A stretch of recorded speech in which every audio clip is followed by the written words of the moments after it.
ذرا دور railway station کی پیلی دیوار کے عقب سے ریل کے انجن کی گڑگڑاہٹ سنائی دے رہی تھی، پھر اس کی تیز وسل سنائی دی۔ یہ خوشحال خان خٹک ایکسپریس تھی۔ انسپکٹر لال محمد کے گھر تک یہ سفر خاموشی سے طے ہوا۔ انسپکٹر لال اور ان کی بیگم جاگ چکے تھے۔ ہمیں دیکھتے ہی ان کی آنکھیں حیرت اور خوشی سے پھٹی کی پھٹی رہ گئیں۔ بیگم لال یعنی آنٹی روزینہ شینا باجی سے لپٹ گئیں اور دونوں گلے مل کر رونے لگیں۔ میں نے دیکھا آنٹی روزینہ شینا باجی کو بے اختیار اور اس قدر محبت اور شفقت سے پیار کر رہی تھیں جیسے وہ ان کی اولاد ہو۔ ان کے اس قدر والہانہ پن اور بے قراری نے مجھے قدرے ششدر سا کر کے رکھ دیا۔ انسپکٹر لال کے چہرے پر حیرت جم کر رہ گئی تھی۔ وہ بڑی ستائشی نظروں سے میری طرف دیکھے جا رہے تھے۔ بیٹھو کونجا بیٹی، آؤ ادھر، انہوں نے مجھے شفقت سے مخاطب کیا اور پھر آگے بڑھ کر میری پیشانی چومی۔ میں تھکے تھکے سے انداز میں صوفے پر بیٹھ گئی۔ پھر انکل لال محمد نے شینا باجی کے سر پر اظہارِ شفقت ہاتھ پھیرے تو شینا باجی آنٹی سے جدا ہو کر ان کے شانے پر سر رکھ کر رونے لگیں۔ انکل نے ملائمت سے اس کے سر پر ہاتھ پھیرتے ہوئے صوفے پر بٹھا دیا۔ آنٹی شینا باجی کے ساتھ بیٹھ کر اپنے دوپٹے کے پلو سے اس کے آنسو پونچھنے لگیں۔ اسی اثنا میں نے مختصراً اپنی مہم کے بارے میں انہیں آگاہ کیا۔ پھر انکل لال محمد اپنی جگہ سے اٹھتے ہوئے بولے، میرا خیال ہے کہ میں ڈاکٹر کو فون کر کے بلا لیتا ہوں، شینا بیٹی کی طبیعت ٹھیک نہیں لگتی۔ نہیں انکل، ڈاکٹر کو رہنے دیں، میں اب ٹھیک ہوں، شینا باجی نے نحیف سی آواز میں انکل کو منع کیا تو آنٹی نے انکل سے بڑے جوش میں کہا، آپ فوراً اس متعود طوطا خان کو گرفتار کریں، دیکھو تو اس نے میری بچی کے ساتھ کیا حشر کیا ہے۔ آنٹی نے یہ کہتے ہوئے شینا باجی کا سر اپنے شانے سے لگایا اور نہایت محبت سے اسے سہلانے لگیں۔ شینا بولی، نہیں، ابھی اس کا وقت نہیں آیا، ہمیں سوچ سمجھ کر کوئی قدم اٹھانا پڑے گا۔ وہ شاید اور بھی کچھ کہتی مگر انکل فوراً بولے، ٹھیک ہے بیٹی، تم ابھی اپنے دل پر بوجھ نہ ڈالو، نہا دھو کر فریش ہو جاؤ، پھر آرام سے بیٹھ کر باتیں کریں گے اور کچھ سوچیں گے۔ یہ کہنے کے بعد وہ آنٹی سے مخاطب ہوئے، روزینہ تم شینا بیٹی کو لے جاؤ، اسے ابھی آرام کی ضرورت ہے، میں ذرا کونجا بیٹی سے تھوڑی باتیں کروں گا۔ شوہر کی بات سن کر آنٹی نے دھیرے سے اس بات میں سر ہلایا۔ اس کے بعد شینا باجی کو آہستگی کے ساتھ سہارا دیے صوفے سے اٹھیں اور وہاں سے چلی گئیں۔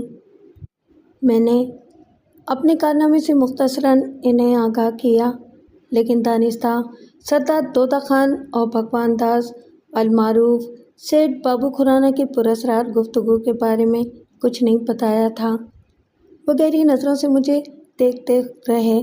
پھر تھوڑی دیر بعد انہوں نے مجھ سے توصیفی انداز میں کہا، کونجا بیٹی، تم نے بلا شبہ ایک بہت بڑا کارنامہ انجام دیا ہے۔ یہ کارنامہ تو پولیس کو انجام دینا چاہیے تھا، جو ابھی تک شینا کی بازیابی کے سلسلے میں مستقل ناکام ہے۔ میں نے مسکرا کر کہا، نہیں انکل، یہ سب اللہ سائیں کی مہربانی ہے، کار خیر کی توفیق وہ اپنے کسی بھی بندے کو دے سکتا ہے۔ مجھے خوشی ہے کہ اللہ سائیں نے مجھے اس کام کے لائق سمجھا۔ ویسے یہ عجیب ہی بات ہے، انکل بولے، آخر سیٹھ بابو کھرانا کو شہنیلا کی بازیابی کے سلسلے میں اتنی گہری دلچسپی کیوں ہونے لگی کہ وہ گزشتہ رات طوطا خان کے پاس پہنچا تھا؟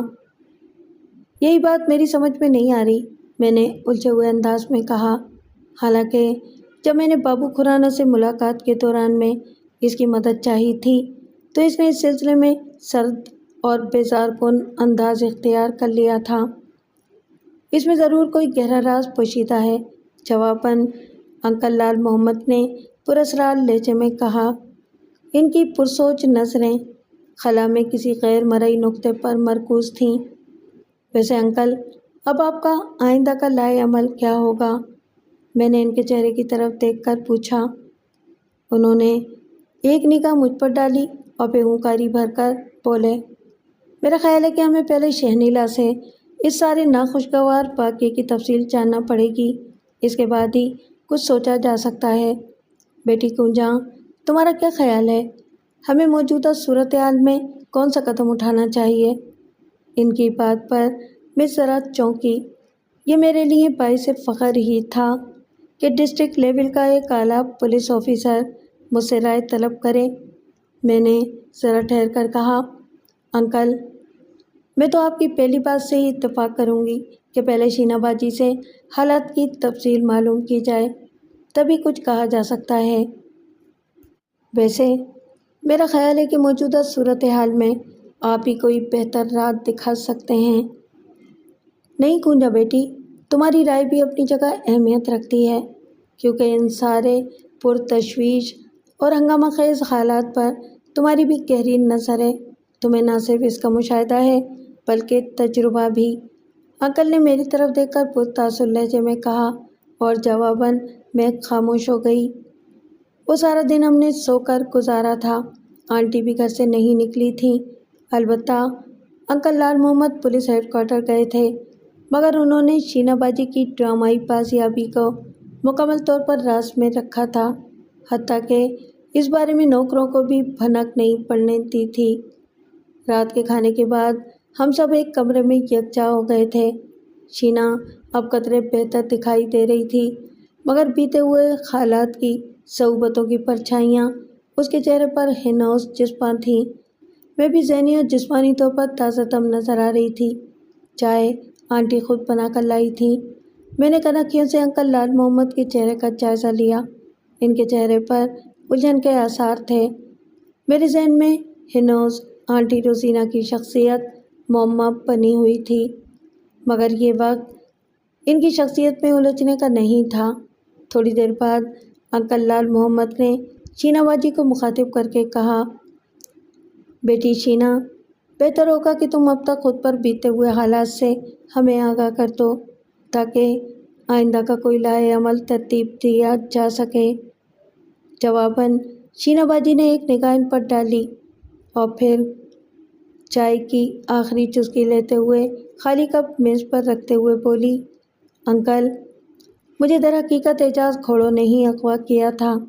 جب میں کنجا کے ساتھ وڈیرے عارف خان کے گوٹھ سے واپس شہر اپنے دادو ولا کی طرف آ رہی تھی، اور اسی ظالم انسان نے ہی ہماری رہائش گاہ دادو ولا کی اینٹ سے اینٹ بجا دی، جس کے نتیجے میں میری ماں اور دیگر ساتھی لڑکیاں موت سے ہمکنار ہوئیں۔ اس کمینے اعجاز نے مجھے شروع دن سے ہی اپنے ایک دیرینہ حلیف سردار دودہ خان کی قید میں ڈلوا دیا تھا۔ وہ در حقیقت میرے ذریعے وڈیرے عارف خان کو بلیک میل کرنا چاہتا تھا۔ اتنا بتا کر شینا نے ایک لمحے کا توقف کیا تو آنٹی مداخلت کرتی ہوئی شینا باجی سے بولی، دیکھو بیٹی، ہم اور بالخصوص تم اور کنجا کڑے حالات سے گزر رہے ہیں، لہٰذا ہمیں کوئی بھی بات ایک دوسرے سے پوشیدہ رکھنے کی ضرورت نہیں۔ اس لیے تم بلا جھجک ہر بات کر سکتی ہو، کیونکہ میں نے کنجا بیٹی کو تمہارے اور عارف خان کے بیچ اس رشتے کے بارے میں آگاہ کر دیا ہے، جسے اب مخفی رکھنے کا کوئی فائدہ نہ تھا، بلکہ موجودہ حالات میں یہ ناگزیر ہو چکا ہے کہ میں بھی سب سے پہلے کنجا بیٹی کو یہ حقیقت بتا دوں کہ تمہاری ماں حکیم زادی در حقیقت میری سگی بہن تھی، اور اس رشتے سے تم میری بھانجی ہو۔ یہ انکشاف کرنے کے بعد انہوں نے میری جانب دیکھا۔ میں اپنی جگہ سنو کر رہ گئی تھی۔ کیا آنٹی؟ آپ؟ میرے منہ سے بامشکل اتنے ہی الفاظ نکل پائے۔ آنٹی نے قریب بیٹھی شینا باجی کے بالوں میں پیار سے انگلیاں پھیرتے ہوئے مجھ سے کہا، ہاں کنجا، یہ سچ ہے۔ اس کی تفصیل میں پھر کبھی تمہیں بتاؤں گی۔ ابھی سرِ دست موجودہ مسئلے پر ہم اپنی گفتگو اور توجہ کو مرکوز رکھیں تو بہتر ہوگا۔ ہاں بیٹی، اب تم کھل کر اور بغیر کسی جھجک کے گفتگو کر سکتی ہو۔ آخر میں آنٹی نے شینا باجی کو مخاطب کیا تھا۔ میں اپنی جگہ بت بنی حیرت میں مبتلا تھی، مگر جیسا کہ آنٹی نے کہا تھا کہ ہمیں فی الحال صرف موجودہ صورتحال پر ہی اپنی توجہ مرکوز رکھنی ہے، اس لیے میں نے جلد اپنی حیرت پر قابو پاتے ہوئے سوالیہ نظروں سے شینا باجی کی طرف دیکھا۔ وہ اب قدرے پرسکون دکھائی دینے لگی تھی، جیسے اس کے سر سے کوئی بوجھ اتر گیا ہو۔ اس نے اپنی بات کا سرا وہیں سے جوڑا جہاں سے وہ ٹوٹا تھا۔ اعجاز کھوڑو شروع سے ہی میری ماں کی وجہ صرف وڈیرے عارف خان کے لیے اپنے دل میں ذاتی اناد اور رقابت کا جذبہ رکھتا تھا، جو آگے چل کر بالآخر ایک خطرناک دشمنی پر ختم ہوا۔ میری ماں حکیم زادی چونکہ ایک شریفانہ زندگی گزارنا چاہتی تھی، اس لیے وہ وڈیرے عارف خان کی باتوں میں آ گئی اور وڈیرے عارف خان نے اسے شادی کا جھانسا دیا۔ میری ماں بنیادی طور پر ایک شریف عورت تھی۔ وہ انتہائی مجبوری کی حالت میں آلودہ زندگی گزار رہی تھی۔ ایسی بے کس عورتیں جلد بہلاووں میں آ جاتی ہیں، سو میری ماں بھی عارف خان کے بہلاوے میں آ گئی۔ میری ماں کی عارف خان کی طرف ملتفت ہونے کی یہی وجہ تھی کہ عارف خان نے میری ماں کو ایک عزت دار زندگی گزارنے کا خواب دکھایا تھا۔ عارف خان نے اس بہانے میری ماں کو فتح تو کر لیا تھا اور اپنے رقیب اعجاز کو بھی اپنی ضد اور جھوٹی انا کی خاطر زخم بھی پہنچا دی تھی۔ لیکن میری ماں نے جب عارف خان کے سامنے یہ دھماکہ کیا کہ وہ اس کے بچے کی ماں بننے والی ہے اور اب ہم دونوں کو شادی کر لینا چاہیے، تو بدخصلت عارف خان نے بڑی بےرحمی کے ساتھ ہمیشہ کے لیے میری ماں سے ناطہ توڑ لیا۔ پھر میری پیدائش کے بعد میری بن بیائی ماں کو کن کن مصائب کا سامنا کرنا پڑا، یہ وہی جانتی تھی۔ کہتے ہیں کہ اس بازار سے تعلق رکھنے والی ایک عورت جسے حالات و مجبوری نے طوائف بنا ڈالا ہو، وہ ایک بار اگر شرافت کا لبادہ اوڑھ لے تو مرتے دم تک اپنی جان سے بھی بڑھ کر اس کی حفاظت کرتی ہے۔ سو یہی میری ماں نے کیا۔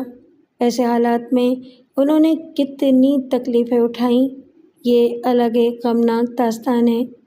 پرانے پاپیوں حتیٰ کہ اعجاز کھوڑوں نے میری ماں کو دوبارہ پرانی راہ پر لانے کے لیے ہر طرح کے اونچے ہتھ کنڈے تک استعمال کیے، مگر آفرین ہے میری ماں پر، اس نے سماج کے ان کریہہ صورت بیوپاریوں کو منہ توڑ جواب دیا اور میری پرورش و پرداخت میں کوئی کسر نہ چھوڑی۔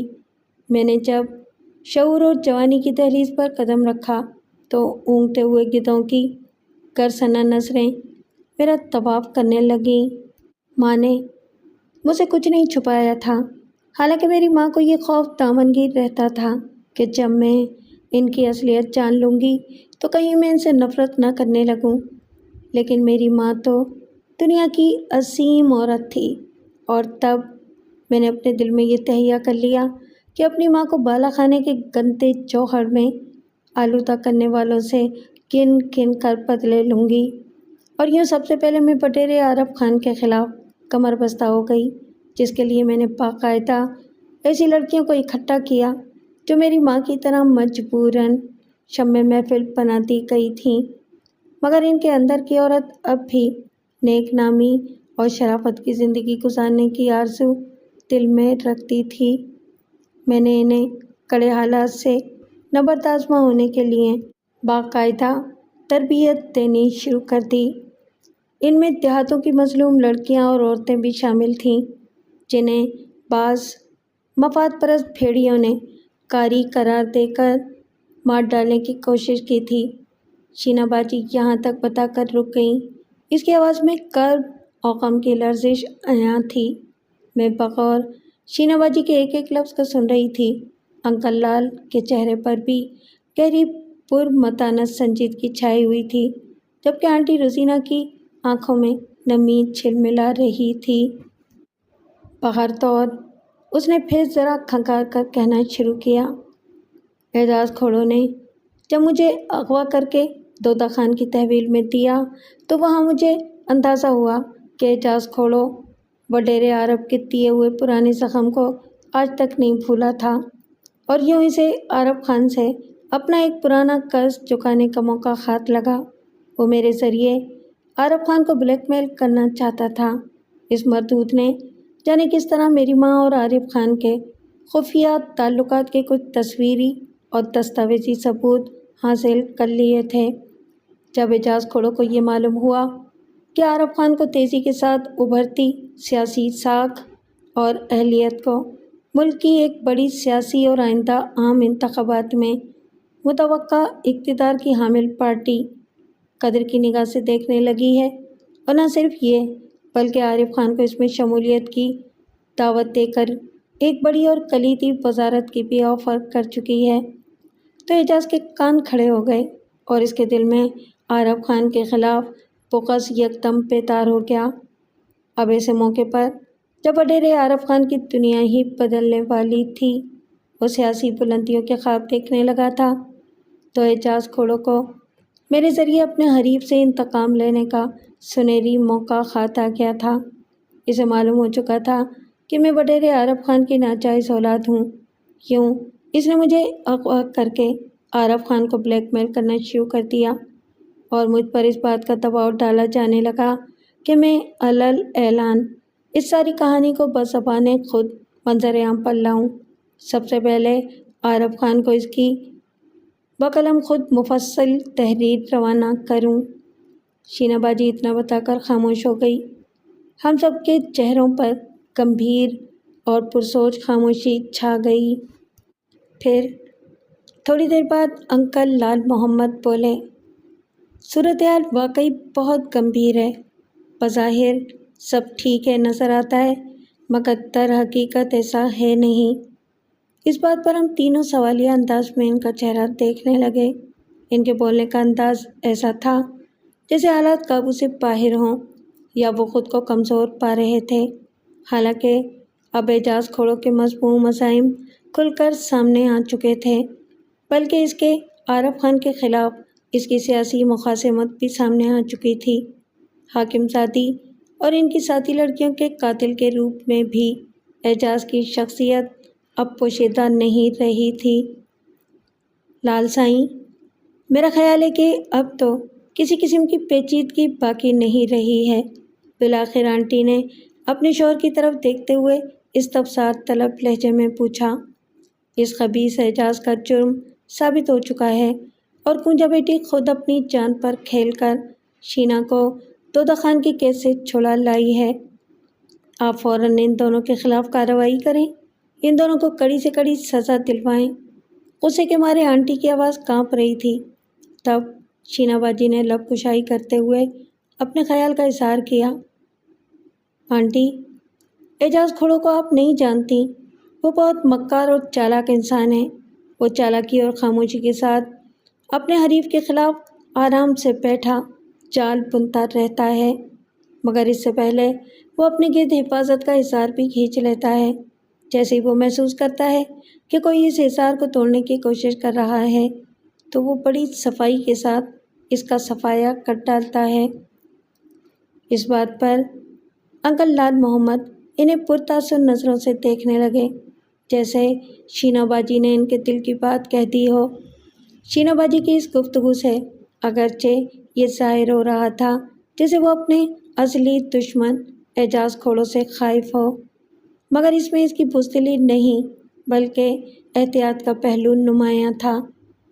مگر بیٹی شینہ، کیا ہم یوں ہی ہاتھ پر ہاتھ دھرے بیٹھے رہیں؟ بالآخر آنٹی نے قدرے چس پس ہو کر کہا۔ انکل نے بھی شامل گفتگو ہوتے ہوئے کہا، خیر، اب اس کا یہ مطلب بھی نہیں کہ اعجاز کھوڑوں جیسے بھیڑیے کو آزاد چھوڑ دیا جائے۔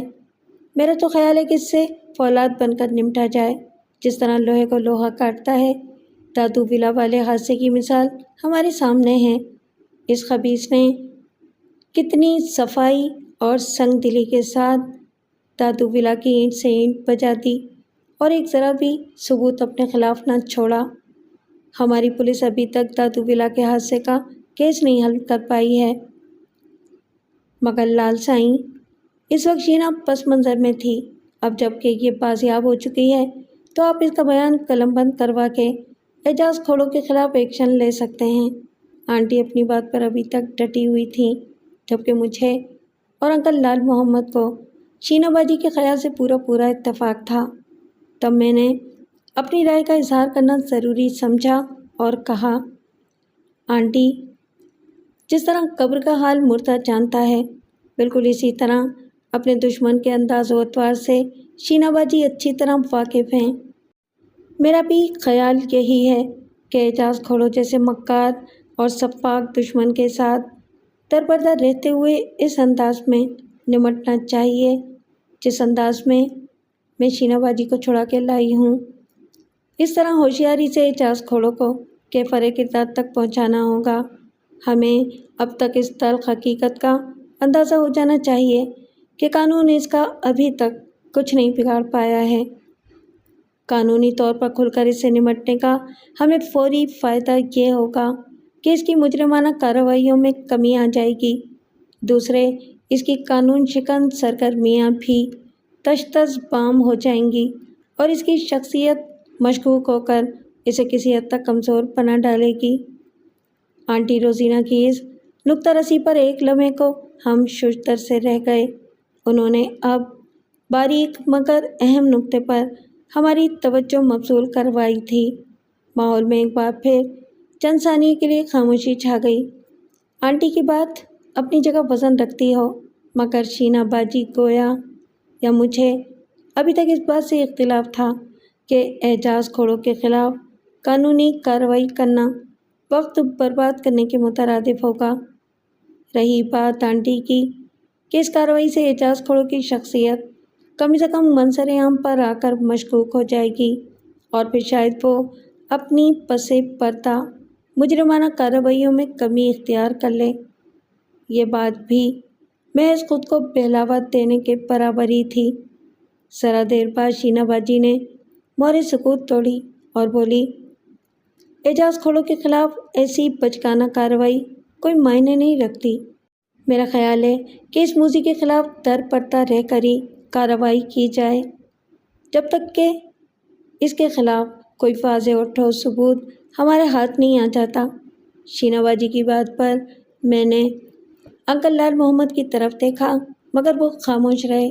تب میں نے شینا باجی کی بات کی تائید کرتے ہوئے کہا، آپ کی بات درست ہے، ہمیں اعجاز جیسے مکار شخص کے ساتھ چالاکی سے ہی نمٹنا چاہیے۔ میرا خیال تھا کہ انکل بھی اس پر کوئی تبصرہ کریں گے، مگر انہوں نے گفتگو کا رخ بدلتے ہوئے شینا باجی سے کہا، شینا بیٹی، تم نے ایک بات پر غور نہیں کیا؟ میری سمجھ میں نہیں آتا کہ آخر سیٹھ بابو کھرانا کو تمہاری بازیابی سے اتنی دلچسپی کیوں تھی کہ اس رات وہ توتا خان کی حویلی میں تمہارے سلسلے میں اس سے ملاقات کرنے پہنچ گیا۔ شینا باجی نے عام سے لہجے میں جواب دیا، خیر خواہی کے سوا اس کی اور بھلا کیا وجہ ہو سکتی ہے؟ شاید ایسی بات نہ ہو، انکل لال نے پراسرار لہجے میں کہا، اور شینا باجی سمیت میں بھی قدرے چونک کر ان کا چہرہ تکنے لگی۔ انکل ہماری وضاحت طلب نگاہوں کا مطلب سمجھتے ہوئے گہرے لہجے میں بولے، مجھے لگتا ہے بابو کھرانا کا ان دونوں سے کوئی ایسا تعلق ضرور ہے جو کسی خاص حالات میں بابو کھرانا جیسے کاروباری شخص کو بھی ان دونوں سے ملنے پر مجبور کر ڈالتا ہے۔ یہ بات کم سے کم میرے لیے قابل غور ہے کہ آخر بابو کھرانا کو اس قدر پختہ یقین کیوں تھا کہ شینا بیٹی کو اعجاز نے ہی اغوا کروایا تھا، اور اسے اس بات کا بھی یقین تھا کہ توتا خان اعجاز کی اس سرگرمی سے بخوبی واقف بھی ہوگا، اور یوں بابو کھرانا نے لامحالہ اس سلسلے میں توتا خان سے ہی اس رات ملنا ضروری سمجھا تھا۔ لیکن انکل، سیٹھ بابو کھرانا ہمارا پرانا خیر خواہ ہے، اگر وہ میری بازیابی کی خاطر توتا خان کے پاس گیا بھی تھا تو اس سے بھلا یہ کس طرح ثابت ہوتا ہے کہ وہ بھی ان کی طرح پراسرار مجرمانہ سرگرمیوں میں ملوث ہے؟ شینا باجی نے استفسار طلب نظروں سے انکل لال کی طرف دیکھتے ہوئے کہا تو وہ معنی خیز انداز میں مسکراتے ہوئے بولے، تم نے شاید کونجا بیٹی کی بات پر غور نہیں کیا شینا۔ تمہاری بازیابی کے سلسلے میں مدد لینے کے لیے جب کونجا بیٹی سیٹھ بابو کھرانا کے پاس گئی تھی تو اس نے بڑی رکھائی کے ساتھ اس معاملے سے اپنا دامن صاف بچاتے ہوئے کونجا سے معذرت کر لی تھی، حالانکہ وہ اچھی طرح جانتا تھا کہ تمہیں اعجاز کے سوا اور کسی نے بھی اغوا نہیں کیا۔ آخر ایسی کیا بات تھی کہ وہ اپنے طور پر تمہاری بازیابی کے لیے کوشاں تھا۔ ہو سکتا ہے انکل بابو کھرانا کو مجھ پر اعتبار نہ ہو کہ میں شینا باجی کی خیر خواہ ہوں بھی یا نہیں، کنجا نے جواز پیش کیا، مگر حقیقت یہ تھی کہ انکل لال محمد کی طرح میرے دل میں بھی سیٹھ بابو کھرانا کی یہ بات پوری طرح کھٹک رہی تھی، مگر شینا باجی اس بات کو کوئی خاص اہمیت دینے کو تیار نہ تھی۔ انکل نے مزید پھر اس بات پر بحث کرنا ضروری نہیں سمجھا اور طویل خاموشی اختیار کر لی۔ رات گئے ہماری یہ نشست بغیر کسی نتیجے پر پہنچے اختتام کو پہنچی۔ انکل اور آنٹی کے اپنی خوابگاہ میں جاتے ہی میں اور شینا باجی اپنے کمرے میں آ گئے۔ اپنے اپنے بستروں پر دراز ہو کر بھی میں اور شینا باجی کافی دیر تک آپس میں بات کرتے رہے۔ میں نے جب شینا باجی کو یہ بتایا کہ دادو ولا کے سانحے کے بعد میرے سر میں چوٹ لگنے کی وجہ سے میری بینائی جاتی رہی تھی، جو بعد میں سردار خمیسو خان کے بیٹے ڈاکٹر خان محمد اور ماروی کی کوششوں اور بالخصوص محمد پریل کی اپنی زندگی میں ہی اپنی آنکھیں عطیہ کر دینے کی وجہ سے بحال ہوئی تھی، تو شینا باجی ششدر رہ گئیں۔ کیا تم سچ کہہ رہی ہو؟ پریل یعنی تمہارے شوہر نے تمہیں اپنی آنکھیں دے دی ہیں؟ حیرت و استعجاب کے باعث شینا کی آنکھیں پھیل گئی تھیں۔ بجلی کسی صورت کے ساتھ وہ اپنے بستر سے اتری اور میرے پیٹ پر آ گئی، پھر عجیب نظروں سے میری آنکھوں میں آنکھیں ڈال کر مجھے گھورنے لگی۔ باجی کیا ہوا؟ پاگل تو نہیں ہو گئی ہو تم؟ اس کی اس بچکانہ حرکت پر بے اختیار میری ہنسی نکل گئی۔ تم ہنس رہی ہو کوجا؟ تب تمہیں اس بات کی کوئی خوشی نہیں ہوئی کہ فرتے جذبات سے اس کے منہ سے الفاظ برآمد نہیں ہو رہے تھے، مگر اس نے اپنا جملہ مکمل کر کے ہی چھوڑا۔ یہ محمد پریل کی بہت بڑی قربانی ہے۔ اس نے اپنی زندگی اندھیروں کی نظر کر کے تمہیں اپنی آنکھوں کی روشنی دے دی۔ اف، اس سے بڑھ کر محبت کی اور کیا مثال ہو سکتی ہے؟ وہ ایک لمحے کو رکی اور میرے سپاٹ چہرے کو چند ثانیے تکتے رہنے کے بعد بولی، کنجا تم نے پھر پریل کو معاف کر دیا ہوگا؟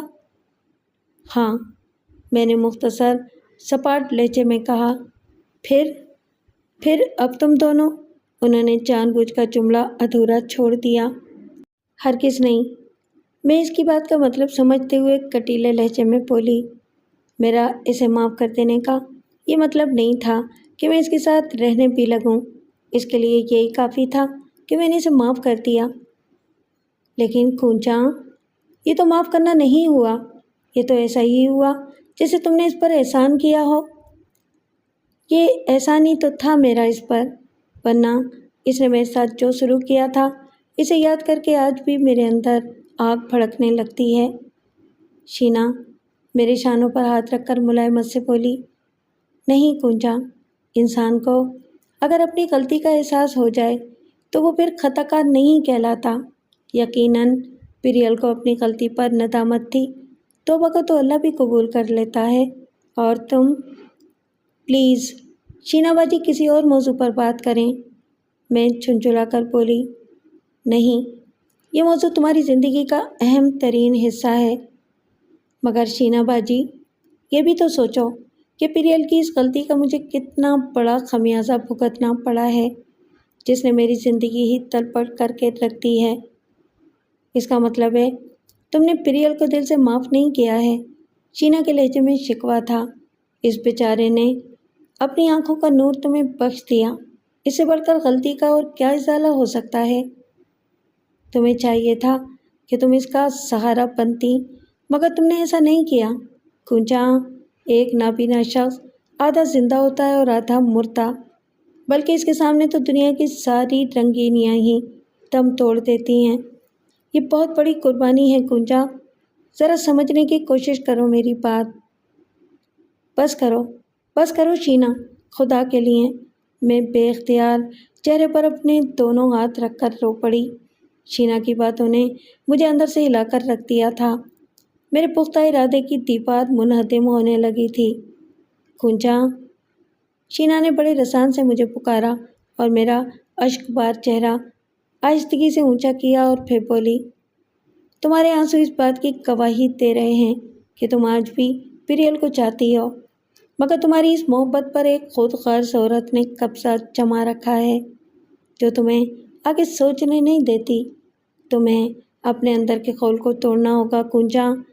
مجھے یقین ہے اگر وقت پڑا تو پریل تم پر آج تک نہیں آنے دے گا اور اپنی زندگی بھی داؤ پر لگانے سے دریغ نہیں کرے گا۔ نہیں، بے اختیار میرے منہ سے نکلا اور شینا کے چہرے پر عجیب سی مسکراہٹ پھیل گئی۔ معنی خیز لہجے میں بولی، دیکھا، میں نے کہا تھا نا کہ تم اب بھی پریل سے اتنی ہی محبت کرتی ہو جتنی پہلے کرتی تھی۔ اب بھی وقت ہے کنجا، ایسا نہ ہو کہ وقت ہاتھ سے نکل جائے اور تمہیں پچھتانے کا موقع بھی نہ مل سکے۔ جواباً میں چپ رہی تو شینا نے آخر میں کہا، اچھا ٹھیک ہے، اگر تم واقعی پریل سے نفرت کرتی ہو تو میں تمہیں زیادہ مجبور نہیں کروں گی، مگر یاد رکھنا اپنے غصے کو نفرت کا نام مت دینا۔ اگر یہ غصہ ہے تو اب اسے تھوک دو اور میرے ساتھ کوٹ چلنے کے لیے تیار ہو جاؤ۔ ہم کل صبح نکل چلیں گے اور سب سے پہلے پریل سے ملاقات کریں گے۔ شینا کی باتوں نے مجھ پر ایسا گہرا اثر کیا تھا کہ میں تڑپ اٹھی۔ اس نے درست اندازہ لگایا تھا پریل سے مجھے بھلا نفرت کب تھی؟ ہاں، شاید غصہ تھا۔ شینا کی باتوں نے میرا اندر جھنجھوڑ کر رکھ دیا تھا۔ یہ سچی تو تھا کہ پریل کو اپنی غلطی کا احساس ہو چکا تھا۔ اگر ایسا نہ ہوتا تو وہ نادم کیوں ہوتا؟ اگر وہ برا ہوتا تو اپنی ہٹ درمی پر اڑا رہتا، جیسا کہ میرا بھائی سائیں تات، بھورل اور عارف خان میری جان کے دشمن بنے ہوئے تھے۔ مجھے اب پوری طرح سے پچھتاوا ہونے لگا تھا۔ آن کی آن میں میرے دل کی کایا پلٹ چکی تھی۔ دل سے بے اختیار اب پریل کا نام ابھر رہا تھا۔ پریل سے، اپنے شوہر سے، اپنے محبوب سے ملنے کو میرا دل بے اختیار تڑپنے لگا تھا۔ شینا سے میری یہ کیفیت چھپی نہ رہ سکی۔ میرے چہرے سے انہیں میری اندرونی کیفیت کا بخوبی اندازہ ہو رہا تھا۔ بس پھر کیا تھا، میں بے اختیار شینا سے لپٹ کر رو پڑی اور آنسو بہاتی رہی۔ ان بہتے آنسوؤں میں وہ تمام میل کچیل بھی نکل گیا جو نہ جانے کب سے پریل کے خلاف میرے دل میں جمع تھا۔ شینا مجھے دھیرے دھیرے تھپکتی رہی۔ اگلی صبح کا سورج کم از کم میرے لیے ذرا مختلف انداز سے طلوع ہوا۔ وہ اس طرح کہ میرے دل میں اپنی شوہر محمد پریل کی محبت کی ایک نئی صبح طلوع ہوئی تھی اور نفرت کی شام دھیرے دھیرے غروب ہو چکی تھی۔ صبح تجدید محبت کی سحر انگیزی کچھ اس طرح میرے دل میں گھر کرنے لگی کہ دل بے اختیار محمد پریل سے ملنے اور دل میں پھر سے بسا لینے کو، پھر کبھی جدا نہ ہونے کے لیے دیوانہ وار بے قرار ہونے لگا۔ میں نے صبح شینا سے گوٹ چلنے کو کہا تو ان کے لبوں پر معنی خیز مسکراہٹ اوت کر آئی۔ سردار دودہ خان کی قید میں رہنے کے بعد شینا کا چہرہ کافی حد تک کملا گیا تھا۔ کہاں ان کی مسکراہٹ میں ایک ترنگ اور معصوم دلکشی ہوتی تھی، مگر اب اس مسکراہٹ میں ایک تھکان اور پھیکا پن آ گیا تھا۔ تاہم وہ اب بتدریج خود کو معمول پر لانے کی کوشش کر رہی تھی۔ ویسے اس کا اپنا بھی گوٹ جا کر بی بی جی سے ملنے کا ارادہ تھا۔ ہم نے جب اپنی اس خواہش کا اظہار انکل لال محمد اور آنٹی روزینہ سے کیا تو وہ دونوں ذرا تذبذب کا شکار نظر آنے لگیں۔ پھر اس دوران میں اچانک انکل کی کوئی کال آ گئی۔ کارڈ لیس ایک خادمہ لے کر ان کے پاس آئی تھی۔ ہم لوگ سب اکٹھے ہی ناشتے سے فارغ ہوئے تھے اور انکل بھی ہیڈ کوارٹر جانے کی تیاری کر رہے تھے۔ انہوں نے کارڈ لیس خاتمہ کے ہاتھ سے لے کر فوراً کان سے لگایا اور ہیلو کہنے کے بعد دوسری طرف سے کچھ سننے میں محو ہو گئے۔ میں نے دیکھا فون سن کر ان کے چہرے کے تاثرات بتدریج بدلنے لگے اور وہ پرجوش سے نظر آ رہے تھے۔ میں شینا باجی اور آنٹی خاموشی کے ساتھ وہاں کھڑے رہے۔ پھر ذرا دیر بعد انہوں نے اپنے پولیس ہیڈ کوارٹر پہنچنے کی اطلاع دے کر کارڈ لیس بند کر دیا۔ خیریت تو ہے؟ ہیڈ کوارٹر سے فون تھا؟ آنٹی نے ان سے پوچھا۔ وہ اب خاصی اجلت میں نظر آ رہے تھے اور چہرے پر بھی اجلت آمیز جوش کے آثار نمایاں تھے۔ بولے، ہاں، دادو کے علاقے سے گزرتے ہوئے انڈس ہائی وے پر ڈاکوؤں نے 3 چینی انجینئروں کو اغوا کر لیا ہے۔ انہوں نے متفقل لہجے میں بتایا، یہ کام صوبے کے بدنام ڈاکو خالقو کے ٹولے کا ہے۔ انہوں نے اپنی بات مکمل کی۔ میں خالقو ڈاکو کا نام سن کر چونک پڑی۔ کہیں یہ خالقو ڈاکو بھابھی پاگل کا باپ تو نہیں؟ بے اختیار میرے ذہن میں یہ خیال بجلی کی سی سرعت کے ساتھ کوندا، تاہم میں خاموش رہی۔ اچھا بھائی، میں تو اب شاید لمبی مہم پر نکل جاؤں، بالآخر انکل لال محمد نے کہا۔ پھر مجھ سے اور شینا سے مخاطب ہو کر بولے، تم دونوں کیا آج ہی کوٹ جانے کا ارادہ رکھتی ہو؟ جی انکل، میں جلد سے جلد بی بی جی سے ملاقات کرنا چاہتی ہوں، شینا نے جلدی سے کہا۔ کنجا بھی میرے ساتھ جائے گی؟ انکل چند ثانیے خاموش رہنے کے بعد بالآخر ایک طویل سانس لے کر بولے، اچھا ٹھیک ہے، جیسے تم لوگوں کی مرضی، مگر اپنا خیال رکھنا، میں ہیڈ کوارٹر جاتے ہی گاڑی واپس بھیج دوں گا۔ یہ کہہ کر وہ وہاں سے بڑی عجلت میں رخصت ہو گئے۔ میرے دل و دماغ کی عجیب کیفیت ہونے لگی۔ میں نے خالقو ڈاکو کے خیال کو ذہن سے جھٹکا اور شینا باجی کی طرف متوجہ ہوئی۔ آنٹی ذرا پریشان نظر آنے لگی تھیں۔ ایسے میں ہم انہیں تنہا کس طرح چھوڑ کر جا سکتے تھے؟ مگر ذرا دیر بعد انہوں نے خود ہی ہم سے کہا، تم رک جاؤ، اپنا خیال رکھنا، اور اگر ہو سکے تو جلدی لوٹ آنا۔ میں ڈرائیور کو گاڑی سمیت تمہارے سامنے روانہ کر دیتی ہوں۔ نہیں آنٹی، گاڑی کی ضرورت نہیں، شینا نے آنٹی سے کہا، ہم دونوں کا لاری میں جانا ہی مناسب ہوگا۔ مگر آپ، شینا کچھ کہتے کہتے رکی تو جیسے آنٹی اس کی ادھوری بات کا مطلب سمجھتے ہوئے ایک پھیکی مسکراہٹ کے ساتھ بولی، نہیں، میری وجہ سے تم دونوں اپنا پروگرام ملتوی نہ کرو، یہ تو روز کا معمول ہے۔ وہ جب ایسی کسی مہم پر نکلتے ہیں تو میں سارے کام اور میل جول چھوڑ کر تسبیح اور جائے نماز سنبھال لیتی ہوں۔ میری دعائیں لال محمد کو خیریت سے گھر واپس پہنچا دیتی ہیں۔ آنٹی کے لہجے میں بڑا اعتماد تھا۔ اس کے بعد انہوں نے ہم دونوں کو باری باری گلے لگایا اور ہم برقع نما چادریں اوڑھے باہر نکل آئیں۔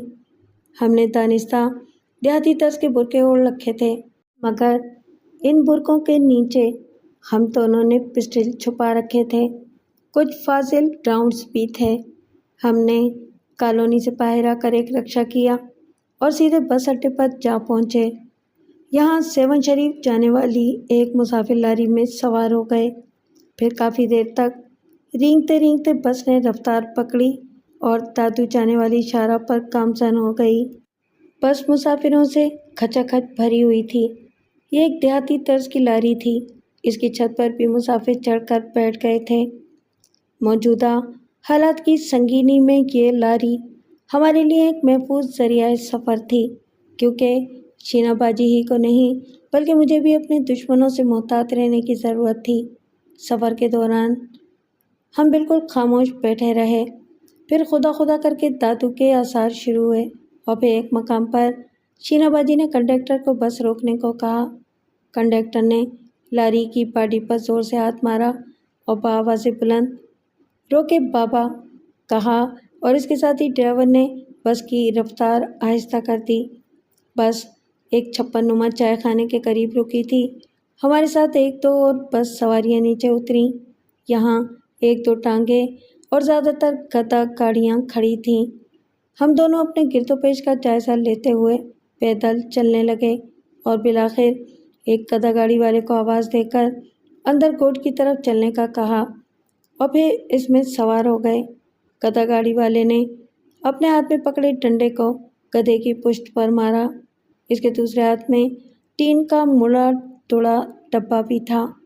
اس کو ہلانے سے اس کے اندر بھرے ہوئے چھوٹے چھوٹے کنکر نما پتھر زور سے بجتے اور گدھا توڑنے لگتا۔ اونچے نیچے ناہموار کچے گرد آلود راستے پر گدھا گاڑی کا یہ سفر بدن کی ساری چولیں ہلا دینے کے لیے کافی تھا۔ گونجا کہاں کھو گئی؟ اترو نیچے۔ مان شینا باجی نے مجھے ٹھوکا دیتے ہوئے پکارا تو میں ایک دم خیالات سے چونک اٹھی۔ ہم بی بی جی کے حجرے کے نزدیک پہنچ گئے تھے۔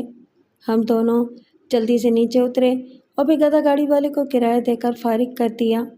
وہاں آتی جاتی حاجت مند عورتوں کا خاصا رش تھا۔ برقعے کی وجہ سے کسی نے ہمیں پہچانا نہیں تھا۔ ویسے بھی اب اندر ان عورتوں کے بیچ برقعے میں رہنا مناسب معلوم نہیں ہو رہا تھا، لیکن پھر بھی ہم نے برقعے کا صرف پردہ الٹ دیا تھا اور نقاب رہنے دیا تھا۔ شینا باجی نے سر دست بی بی جی کے کمرے میں داخل ہونا مناسب نہیں سمجھا۔ وہ حجرے کے چپے چپے سے واقف تھیں، اس لیے مجھے سیدھی دوسری منزل پر لے آئیں۔ چند خدام عورتوں نے ہمیں روکنے کی کوشش بھی کی تھی، مگر شینا باجی نے سرگوشی میں جانے ان سے کیا کہا کہ وہ خاموشی سے ایک طرف ہو گئیں۔ ہم دونوں ایک کمرے میں آ گئے۔ یہ وہ کمرہ تھا جو شینا باجی کے زیر استعمال رہتا تھا۔ یہاں آ کر ہم نے اپنے برقعے اتارے اور تھکے تھکے انداز میں ایک مسیری پر گر سے گئے۔ اتنے میں دروازے پر دستک ہوئی۔ یہ مرادہ تھی، ہماری پرانی اور رازدار خادمہ۔ وہ ہم دونوں کو دیکھ کر خوشی سے کھل اٹھی، پھر باری باری ہمارے گلے لگ کر رو پڑی۔ کچھ دیر بعد وہ اپنے اوپر قابو پاتے ہوئے بولی، آپ یہاں آرام سے بیٹھو، میں ابھی بی بی جی کو یہ خوشخبری سناتی ہوں۔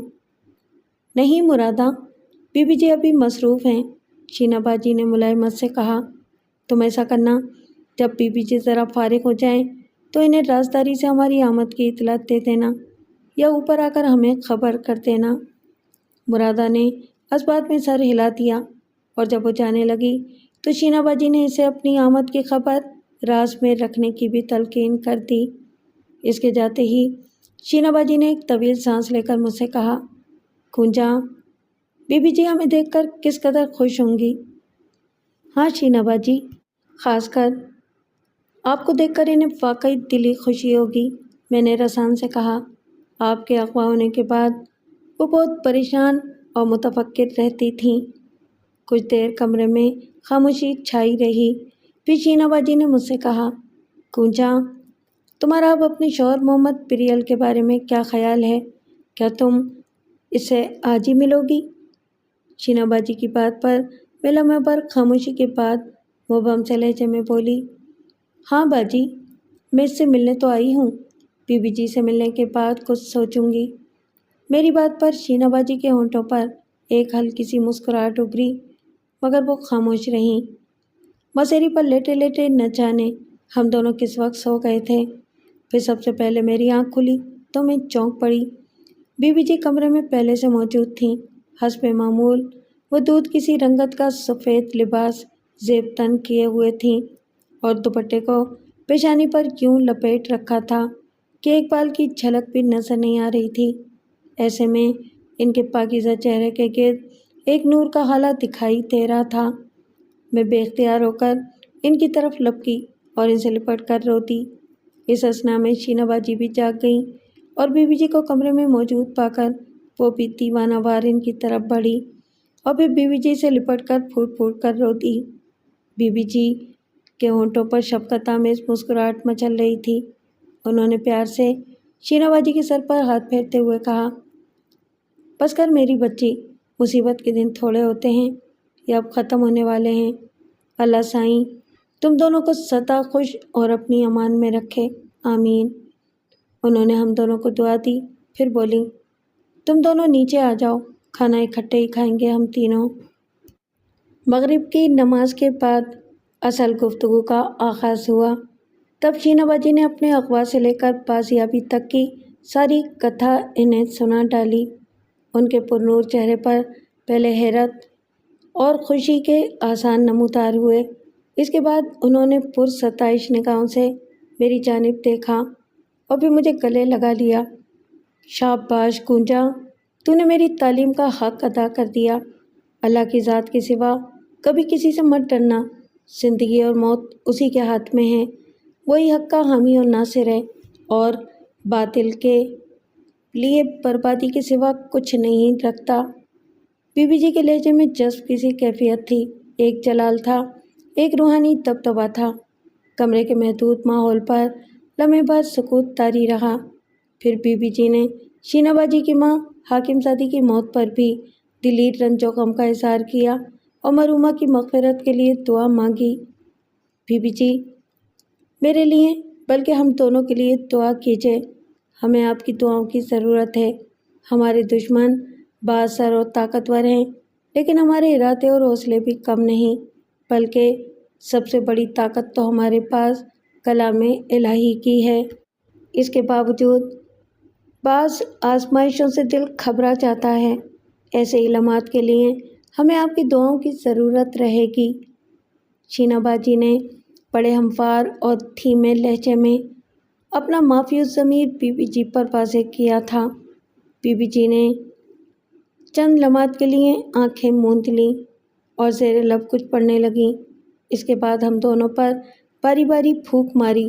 پھر انہوں نے کہا، میری بچیوں، تم عزم و حوصلے کا دامن کبھی نہ چھوڑنا۔ تھوڑی ہمت ہی کڑی سے کڑی آزمائشوں سے تمہیں نکالنے کا سبب بنے گی۔ انہوں نے لمحے بھر توقف کیا اور پھر بولی، میں ویسے بھی تم دونوں کو ایک وظیفہ بتا دوں گی، دشمن چاہے کتنا ہی طاقتور کیوں نہ ہو، نیست و نابود ہو کر رہے گا۔ اتنا کہہ کر وہ خاموش ہو گئیں۔ تب میں نے اور شینا باجی نے ایک دوسرے کے چہرے کی طرف دیکھا۔ میں نے ان کی آنکھوں میں ایک خاص پیغام پڑھتے ہوئے ہولے سے اپنے سر کو عصباتی جنبش دی تو شینا باجی ذرا کھنکار کر بی بی جی سے مخاطب ہوئیں۔ بی بی جی، آپ کا بہت بہت شکریہ۔ آپ نے ہماری ہر طرح سے مدد کی ہے اور ہمیں کبھی بھی اپنی دستگیری سے محروم نہیں کیا۔ ایک اور بات آپ کو بتانی تھی جو یقیناً آپ کے لیے بھی خوشی کا باعث ہوگی۔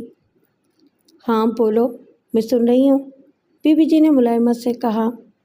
بی بی جی، کنجا نے اپنے شوہر محمد پریل کو دل سے معاف کر دیا ہے، اب یہ اس کا سہارا بننا چاہتی ہے۔ شینا باجی نے اتنا ہی کہا تھا کہ بی بی جی نے ایک دم خوش ہو کر میری طرف دیکھا اور میں نے اپنا سر جھکا دیا۔ بی بی جی کی حلاوت بھری ملائم آواز میری سماعت سے ٹکرائی۔ یہ میں کیا سن رہی ہوں کنجا؟ کیا یہ سچ ہے؟ جی بی بی جی، میں نے مختصراً کہا۔ سبحان اللہ، یہ تم نے بہت اچھا فیصلہ کیا ہے کنجا۔ بی بی جی کے لہجے سے حقیقی خوشی جھلک رہی تھی۔ تمہارا شوہر محمد پریل خطا کار ضرور ہے، مگر اب تو وہ نہ صرف اپنے کیے پر نادم ہے، بلکہ اس نے اپنی غلطی کا ازالہ بھی خوب کر دیا ہے۔ اپنی زندگی میں ہی اپنی آنکھوں کا نور کسی کو دے دینا، اس سے بڑھ کر اور ایک شخص کیا کر سکتا ہے؟ شینا باجی بی بی جی سے مخاطب ہو کر بولی۔ بی بی جی، اب اس کی سمجھ میں یہ بات آ گئی ہے۔ بی بی جی، میرا دل پریل کی طرف سے بالکل صاف ہو گیا ہے، میں نے کہا، مگر میں سمجھتی ہوں کہ شاید اب میں خود اس کے قابل نہیں رہی ہوں۔ میرے لہجے میں ناقابل بیان سا درد سمٹ آیا تھا۔ بی بی جی نے مجھے بے اختیار اپنے گلے سے لگا لیا اور میری پیشانی چومتے ہوئے ملائمت سے بولی، نہیں دھیے، یہ تیری غلط فہمی ہے، پریل سے یہ مت کہنا، اسے بہت دکھ ہوگا۔ اچھا یہ بتا، پھر تو جا رہی ہے اس کے پاس؟ میں نے دھیرے سے اس بات میں اپنا سر ہلا دیا، مگر بی بی جی، میں ان بھیڑیوں سے انتقام ضرور لوں گی جنہوں نے میری عزت برباد کی ہے۔ ہاں کنجا، عارف خان اور پھورل خان جیسے رذیلوں کو کیفر کردار تک ضرور پہنچانا ہوگا، شینا باجی نے اچانک دانت پیس کر کہا۔ شینا باجی اور بی بی جی کو میں نے اس روز والا واقعہ تفصیلاً بتا دیا تھا جب مجھے عارف خان کے آدمی اغوا کر کے لے گئے تھے، جس کے بعد میں پھورل خان کے ہتھے چڑھ گئی تھی اور وہاں سے بمشکل رہائی پا کر کٹھن حالات میں انسپکٹر لال محمد لاڑک کے گھر جا پہنچی تھی، جہاں انہوں نے فوراً مجھے پھورل خان کے خلاف رپورٹ لکھوانے کی تلقین کی تھی۔ لہٰذا اب پھر میں پھورل خان کی تلاش میں سرگرداں تھی۔ بہرطور موجودہ حالات میں مجھے نہ پھورل سے خطرہ تھا اور نہ عارف خان سے، لیکن اس کا یہ مطلب بھی نہ تھا کہ میں نے ان دونوں رذیلوں کو چھوڑ دیا ہے۔ ایسا نہیں تھا۔ اب شکار شکاری کی اور شکاری شکار کی حیثیت اختیار کر چکا تھا۔ عارف خان کا قضیہ مجھے اور شینا باجی کو ہی نمٹانا تھا، کیونکہ وہ ہمارا مشترکہ دشمن تھا۔ جب میں شینا باجی اور بی بی جی کے حجرے سے نکل کر بالائی منزل پر اپنے کمرے میں آئے تو میں نے شینا باجی سے کہا، شینا باجی، وڈیرے عارف خان سے نمٹنے کا ایک طریقہ میرے ذہن میں آیا ہے۔ ہاں ہاں کہو، میں سن رہی ہوں، وہ اپنے بستر پر نیم دراز ہوتے ہوئے بولی۔ شینا باجی، میں نے یہ بتایا تھا کہ جب عارف خان کے کارندے مجھے اٹھا کر اس کے پاس لے کر گئے تھے تو عارف خان نے تنہائی میں بڑے پراسرار انداز میں میرے ساتھ ایک معاہدہ کیا تھا کہ میں اگر کسی طرح تمہیں اعجاز کھوڑوں کے چنگل سے آزادی دلوا دوں تو وہ یعنی عارف خان میرا پیچھا چھوڑ دے گا۔ میں اتنا کہہ کر خاموش ہو گئی۔ شینا ایک دم اٹھ کر بیٹھ گئی۔ ہاں مجھے یاد ہے، عارف خان کو پتہ نہیں کیوں یہ خوش فہمی تھی کہ وہ ایسا کر کے تم پر احسان کر رہا ہے۔ اس بدبخت کو کیا معلوم تھا کہ اب بھاگنے کی باری اس کی ہے۔ شینا باجی کی بات پر میں تھوڑا ہنسی اور بولی، اور میرا خیال ہے کہ اب وقت آ گیا ہے کہ پہلے دستیاب دشمن کے گلے میں ہمیں اپنا شکنجہ کسنا چاہیے۔ میرا خیال ہے کنجا، میں تمہاری بات تھوڑی تھوڑی سمجھ رہی ہوں۔ ویسے ایک بات بتاؤں کنجا، مان شینا باجی نے درمیان میں کہا، وڈیرے عارف خان کو بھلا ایسا کیا محسوس ہوا تھا کہ اسے تمہارے ذریعے میری بازیابی کی امید تھی، حالانکہ وہ یہ کام خود بھی تو کر سکتا تھا۔ عارف خان اپنے گرد و پیش اور بالخصوص مجھ سے بالکل بھی بے خبر نہ تھا۔ اسے کسی طرح یہ بات معلوم ہو گئی تھی کہ میں ان دنوں ڈی پی او لاڑکانہ انسپکٹر لال محمد کے گھر رہائش پذیر ہوں، جو اعجاز کھوڑوں کے پیچھے لگے ہوئے تھے۔ عارف خان کو تو یہی ڈر تھا نا کہ اگر اعجاز نے اس کے ماضی کا ایک شرمناک پول کھول دیا تو اس کی ابھرتی ہوئی سیاسی ساکھ بری طرح متاثر ہو جائے گی۔ اس لیے وہ تمہاری تلاش اور بازیابی کے سلسلے میں مکمل رازداری رکھنا چاہتا تھا، اور اس لیے ہی اس نے میرے ساتھ یہ معاہدہ کیا تھا۔ ان ساری باتوں کے تناظر میں اب عارف خان سے اچھی طرح نمٹنے کے لیے میرے ذہن میں ایک انوکھی ترکیب آئی ہے۔ شینا پراشتیاق نظروں سے میری جانب تکے جا رہی تھی۔ میں نے قدرے توقف کے بعد کہا، عارف خان کو جس طرح اعجاز کھوڑوں بلیک میل کر رہا تھا، اگر اب وہی کام میں اس کے ساتھ کروں تو کیسا رہے گا؟ میں نے یہ کہتے ہوئے تائید طلب نظروں سے شینا باجی کی طرف دیکھا۔ وہ میری بات سن کر پرخیال لہجے میں بولی، اس کا فائدہ کیا ہوگا؟ وہ ذہنی پریشانیوں کا شکار ہو جائے گا۔ میں نے کہا، میں سب سے پہلے اسے اپنے جائز مطالبات منواؤں گی کہ وہ میری عزت کے ساتھ کھیلنے والے مجرموں کو میرے حوالے کرے، جن میں بورل خان کے علاوہ اس کے 4 زر خرید کتے بھی شامل ہیں۔ اول تو یہ مشکل کام ہے، شینا نے انکار میں سر ہلاتے ہوئے کہا۔ دوسرے یہ کہ اگر وہ تمہاری بات مان بھی لیتا ہے تو پھر بھی اس کی سیاسی ساکھ متاثر ہو سکتی ہے۔ میرا خیال ہے کہ وہ ایسا کبھی نہیں کرے گا۔ میں دانت پیس کر بولی، اسے میری بات ہر قیمت پر ماننی پڑے گی۔ عارف خان ایک چالاک انسان ہے، اسے اس بات کا بخوبی اندازہ ہوگا کہ اس طرح تم اس کے پٹے ہوئے موروں کو اس کے خلاف استعمال کرو گی، کیونکہ اس کے کارندے پولیس کے سامنے یہ بات اگل دیں گے کہ تمہارے ساتھ اس شرمناک کھیل میں خود وڈیرا عارف خان بھی شامل تھا۔ شینا نے خیال ظاہر کیا۔ میں نے بے اختیار مسکرا کر کہا، یہی تو میں کرنا چاہتی ہوں۔ اگر وہ میری بات نہیں مانے گا تو میں اس کا پول کھول دوں گی کہ میں کچھ کہتے کہتے رک گئی۔ اس کی وجہ شینا کے چہرے پر اچانک ابھر آنے والی گہری سنجیدگی تھی۔ میں لمحے بھر اس کے چہرے کا بغور جائزہ لینے کے بعد بولی، باجی، اگر آپ کو میری بات اچھی نہیں لگی تو میں نے دانستہ اپنا جملہ ادھورا چھوڑ دیا۔ شینا یکدم بولی، نہیں، ایسی بات نہیں ہے کنجا، عارف خان اور اس کے کتوں سے بدلہ لینا تمہارا حق ہے، مگر میں سوچ رہی ہوں کہ کہیں اس طرح عارف خان تمہیں مزید کوئی نقصان نہ پہنچا دے۔ شینا باجی نے کہا۔ میں حیرت سے اس کا منہ تکنے لگی۔ حیرت ہے باجی؟ آپ کہہ رہی ہیں یہ؟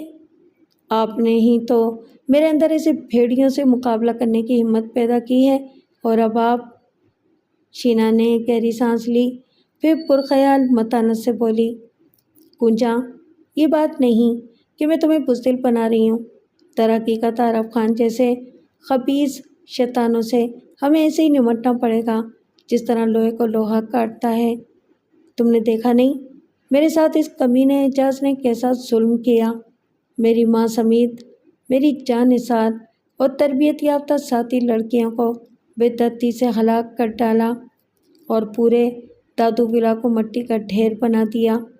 یہاں تک کہ پولیس بھی اس کا اب تک کچھ نہیں بگاڑ سکی۔ میں سمجھتی ہوں یہ سب جلد بازی کا نتیجہ تھا۔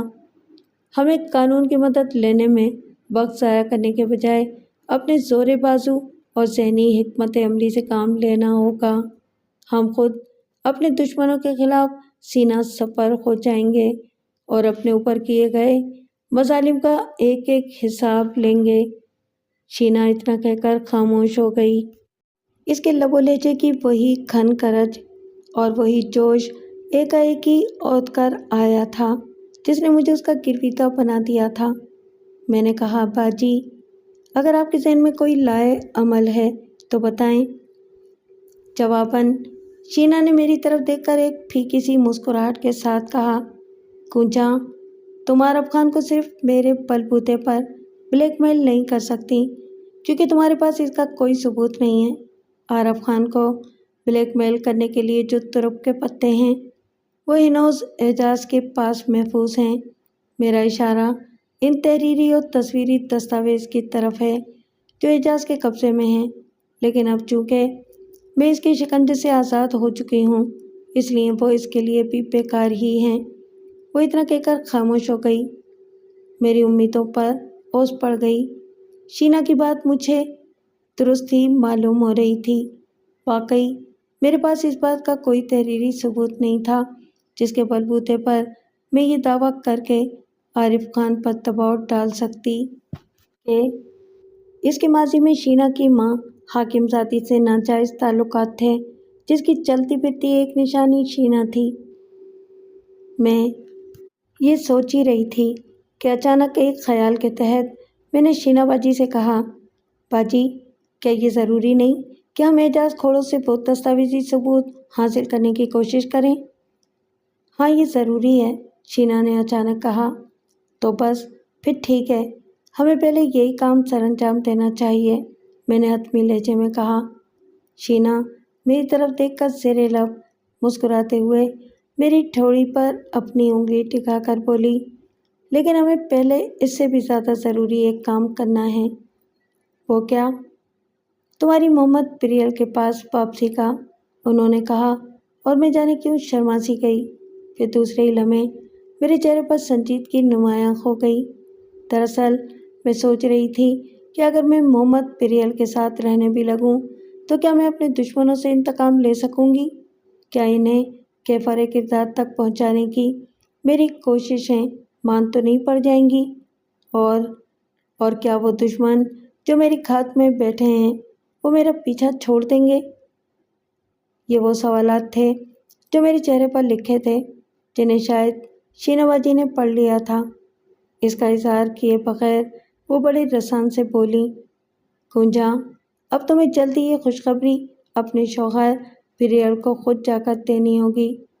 میں اس کی بات سن کر ذرا چونکی اور دھیرے سے اپنا سر اثبات میں ہلا دیا۔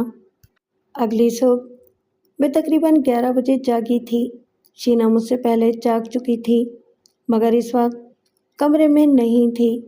مرادہ ہماری خدمت پر مامور تھی۔ اس نے مجھے بتایا کہ شینا باجی نیچے بیوی جی کے پاس موجود ہے اور مجھے تاکید کی تھی کہ کنجا جاگ جائے تو اس سے بولنا کہ نہا دھو کر ناشتے سے فارغ ہو کر کمرے میں ہی بیٹھی رہے، وہ ذرا دیر بعد خود اوپر میرے پاس آ جائے گی۔ اس بات پر مجھے تھوڑا سا اچھمپا ہوا۔ نہ جانے کیا بات تھی، کیا میرا دل خود بھی جلد سے جلد پیریل سے ملنے کو بے قرار ہو رہا تھا۔ باہر تو اور میں نہا دھو کر جب ناشتے سے فارغ ہوئی تو کم و بیش 1 گھنٹے بعد شینا کمرے میں داخل ہوئی، مگر میں اس کا چہرہ دیکھ کر بری طرح چونک پڑی۔ اس کے چہرے پر عجیب سے تاثرات تھے، گومگو اور پریشان سی نظر آ رہی تھی۔ میں نے فوراً پوچھا، باجی کیا بات ہے؟ میرے سوال پر اس نے تھکی تھکی سی نظریں مجھ پر ڈالیں تو میرے دل کی دھڑکن تیز ہو گئی۔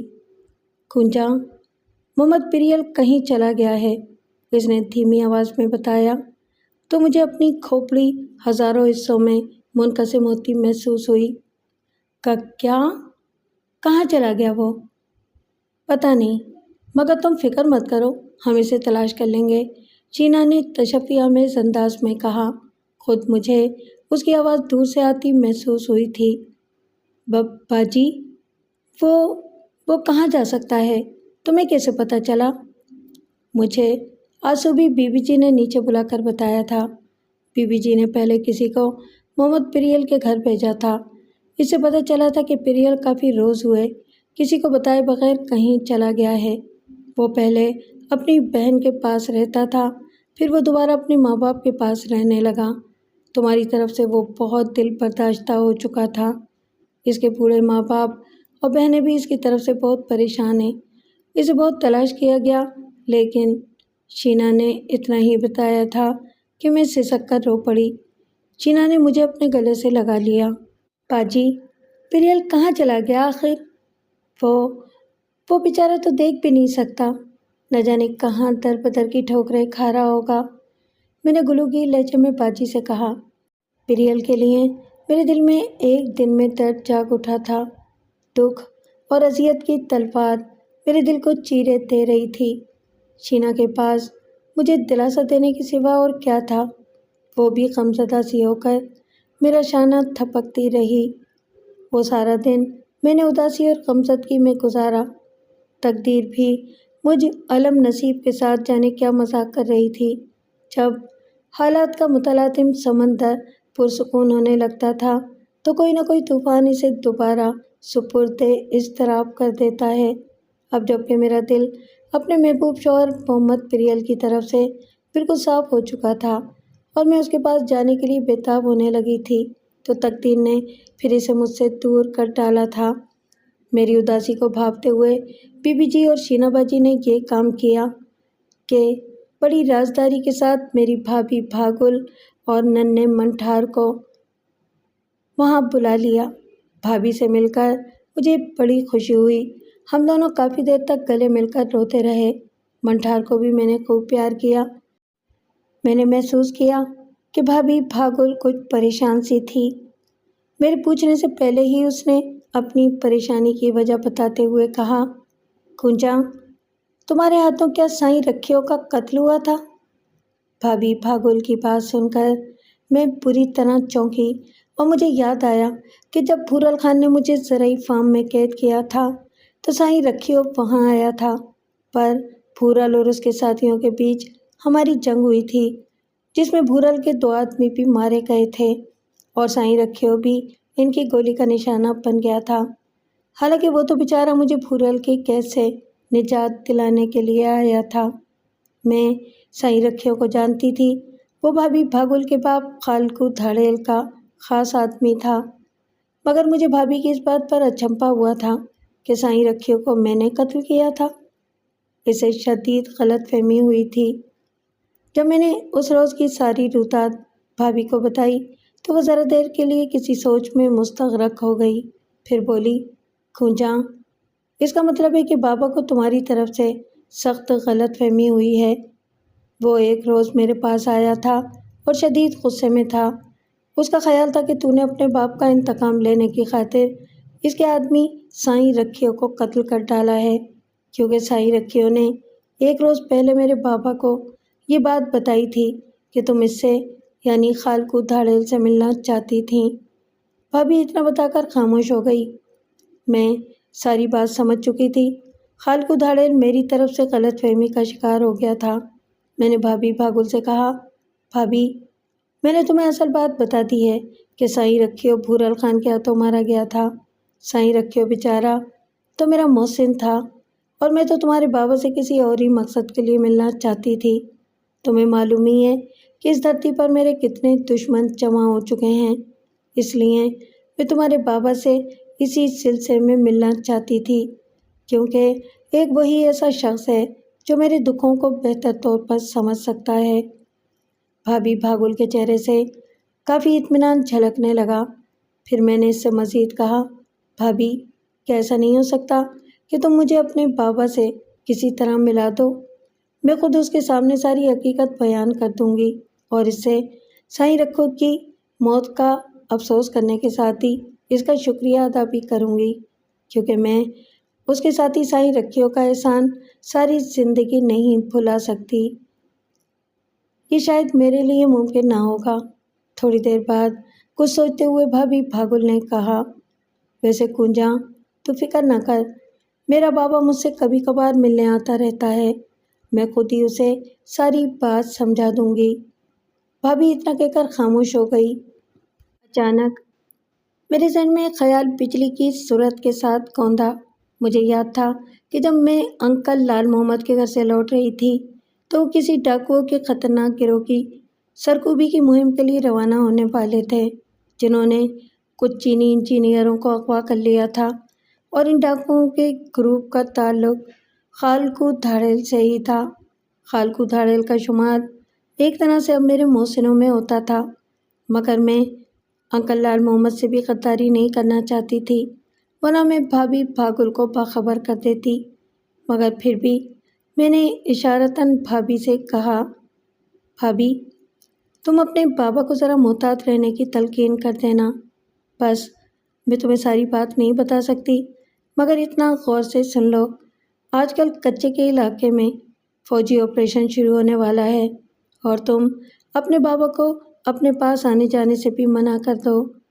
میری بات پر بھابھی کے چہرے پر تشویش کے سائے لرزاں ہو گئے، بیچاری پریشان سی ہو گئی تھی۔ میرا خیال تھا کہ میرا اتنا بتا دینا کافی تھا۔ میں نے موضوع بدلنے کی غرض سے بڑے رسان کے ساتھ پوچھا، بھابھی ادا سائیں داد کا سلوک اب تیرے ساتھ کیسا ہے؟ وہ تیرا خیال تو رکھتا ہے نا؟ اس بات پر بھابھی کے چہرے پر ایک رنگ سا آ کر گزر گیا، تاہم وہ مبہم سے لہجے میں بولی، ہاں۔ وہ شاید کچھ کہتے کہتے رک گئی۔ میں نے بے قراری سے پوچھا، مگر کیا بھابھی، بتاؤ نا، تم چپ کیوں ہو گئیں؟ کنجا میرا خیال ہے کہ تیری طرف سے ابھی اس کا دل صاف نہیں ہوا، بالآخر اس نے ذرا جھجکتے ہوئے بتایا۔ میرے چہرے پر ایک زہریلی مسکراہٹ پھیل گئی۔ میں اس کی وجہ جانتی ہوں، کیونکہ میں نے اس بغیرت کی بات مانی جو نہیں تھی۔ وہ بھورل خان سے میری زبردستی شادی کروا کر میرے ٹکے کھڑے کرنا چاہتا تھا۔ میری بات پر بھابھی کے چہرے پر بھی ہلکی سی تلخی کے تاثرات ابھرے تھے، مگر وہ منہ سے کچھ بولی نہیں۔ پھر میں نے ایک خیال کے تحت بھابھی سے کہا، بھابھی اگر ہو سکے تو سائیں داد سے کہہ دینا کہ پھر کبھی میرے راستے میں آنے کی کوشش نہ کرے۔ اب میں پہلی والی ڈری سہمی کنجا نہیں رہی ہوں۔ میرے لہجے کی پختگی کو بھاگل نے بھی محسوس کر لیا تھا۔ کنجا تم اس سے ملنے کی کوشش نہ کرنا، اس سے دور ہی رہنا، اس نے مجھے مشورہ دیا۔ میں بھابھی کی بات کا مطلب جانتی تھی۔ بھابھی بھاگل کو بھی شاید میری باغیانہ اور ہنگامہ خیز روش کا اچھی طرح ادراک ہو چکا تھا، اور ویسے بھی خود میں بھی یہی چاہتی تھی کہ میرا اپنے بھائی سائیں داد سے سامنا نہ ہو، ورنہ شاید میں خود پر بھی قابو نہ پا سکوں۔ میں کسی کے ہاتھوں کھلونا نہیں بن سکتی تھی۔ اب جو بھی میرا استحصال کرنا چاہے گا، میں اس سے خوب اچھی طرح نپٹوں گی۔ بھابھی ذرا دیر مزید میرے پاس بیٹھنے کے بعد چلی گئی۔ اگلے دن شینا نے مجھ سے ایک عجیب بات کہی، کنجا ہم نے شاید یہاں آ کر غلطی کی ہے۔ میں حیرت سے اس کا منہ تکنے لگی۔ میں سمجھی نہیں باجی، میں نے قدرے الجھ کر کہا۔ شینا کے چہرے پر گمبھیر اور پرسوچ خاموشی کا راج تھا۔ وہ بولی، کنجا میں سمجھتی ہوں کہ جب تک ہم یہاں بی بی جی کے پاس ہیں، شاید اس وقت تک ہم اپنا مقصد حاصل نہ کر پائیں۔ ہماری زندگیاں جن ہنگاموں کی زد میں آ چکی ہیں، اس کے لیے ہمارا یہاں رہنا مناسب نہیں ہے۔ مجھے اس کی بات میں پسند محسوس ہوا۔ وہ درست ہی کہہ رہی تھی۔ وڈیرے عارف خان سے ہم دونوں نے جس طرح نمٹنے کی ٹھان رکھی تھی، یقیناً اس جنگ میں یہاں کے پرتقدس ماحول اور روحانی ماحول کے مقدر ہونے کا احتمال تھا۔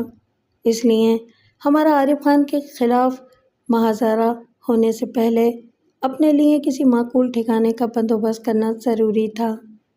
کافی دیر تک ہم دونوں ہی اسی سوچ بچار میں مبتلا رہے۔ اس کے بعد شینا نے مجھ سے پوچھا، کنجا، تم وڈیرے عارف خان کے خلاف کس قسم کی کارروائی کا آغاز کرنا چاہتی ہو؟ باجی، سب سے پہلے تو اسے تمہارا حق دینا ہوگا اور اس کے بعد میرا حساب۔ عارف خان کو تمہاری ماں سے کیے ہوئے جھوٹے وعدے کا قصاص دینا ہوگا۔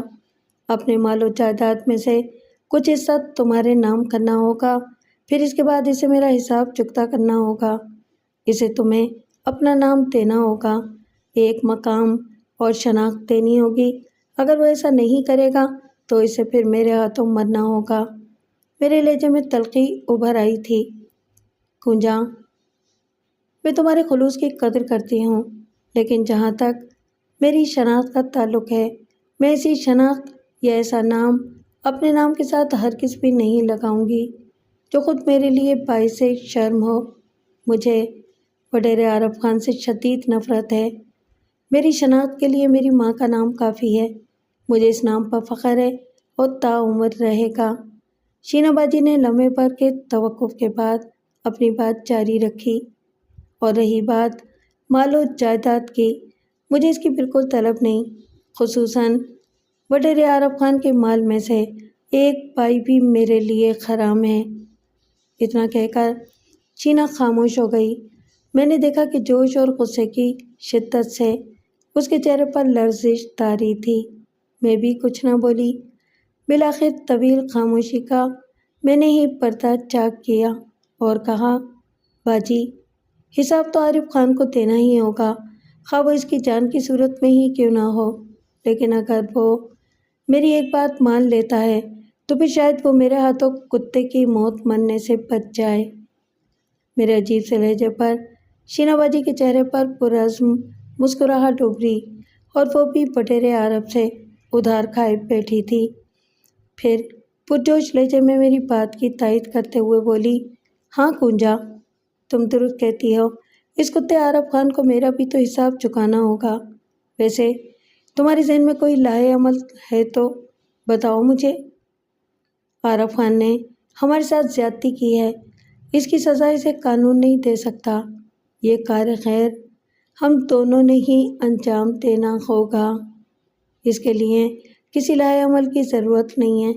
سب سے پہلے میں اس کے ان چاروں کتوں کا خاتمہ کرنا چاہوں گی جنہوں نے مجھے گاج ندی میں پھینکنے سے پہلے میری عزت کی دھجیاں بکھیری تھیں۔ اس کے بعد عارف خان اور پھر پھورل خان۔ اسی لیے تو میں کہہ رہی ہوں کہ یہ کار خیر ہم کم از کم یہاں بی بی جی کے حجرے میں رہتے ہوئے نہیں انجام دے سکتے۔ اس کے لیے سب سے پہلے اپنے یہاں مستقل ٹھکانے کا بندوبست کرنا پڑے گا، شینا نے کہا۔ شینا کی بات غلط نہیں تھی۔ ہم جس ہنگامہ خیز مہم کا آغاز کرنا چاہتے تھے، اس کے لیے ہمیں سب سے پہلے اپنے رہنے کی جگہ بدلنا ہوگی۔ اس کے بعد ہی آگے کوئی قدم اٹھایا جا سکتا تھا۔ مگر سوال تو یہ پیدا ہوتا تھا کہ ہم یہاں سے کدھر جائیں؟ دو جوان اور خوبصورت تنہا لڑکیوں کا کسی مکان میں اکیلے رہنا معیوبی نہیں، بلکہ ہر خاص و عام کو اپنی طرف متوجہ کرنے کا باعث بھی تھا۔ اس صورتحال میں ہمیں خواہ پریشانیاں بھی اٹھانا پڑتیں۔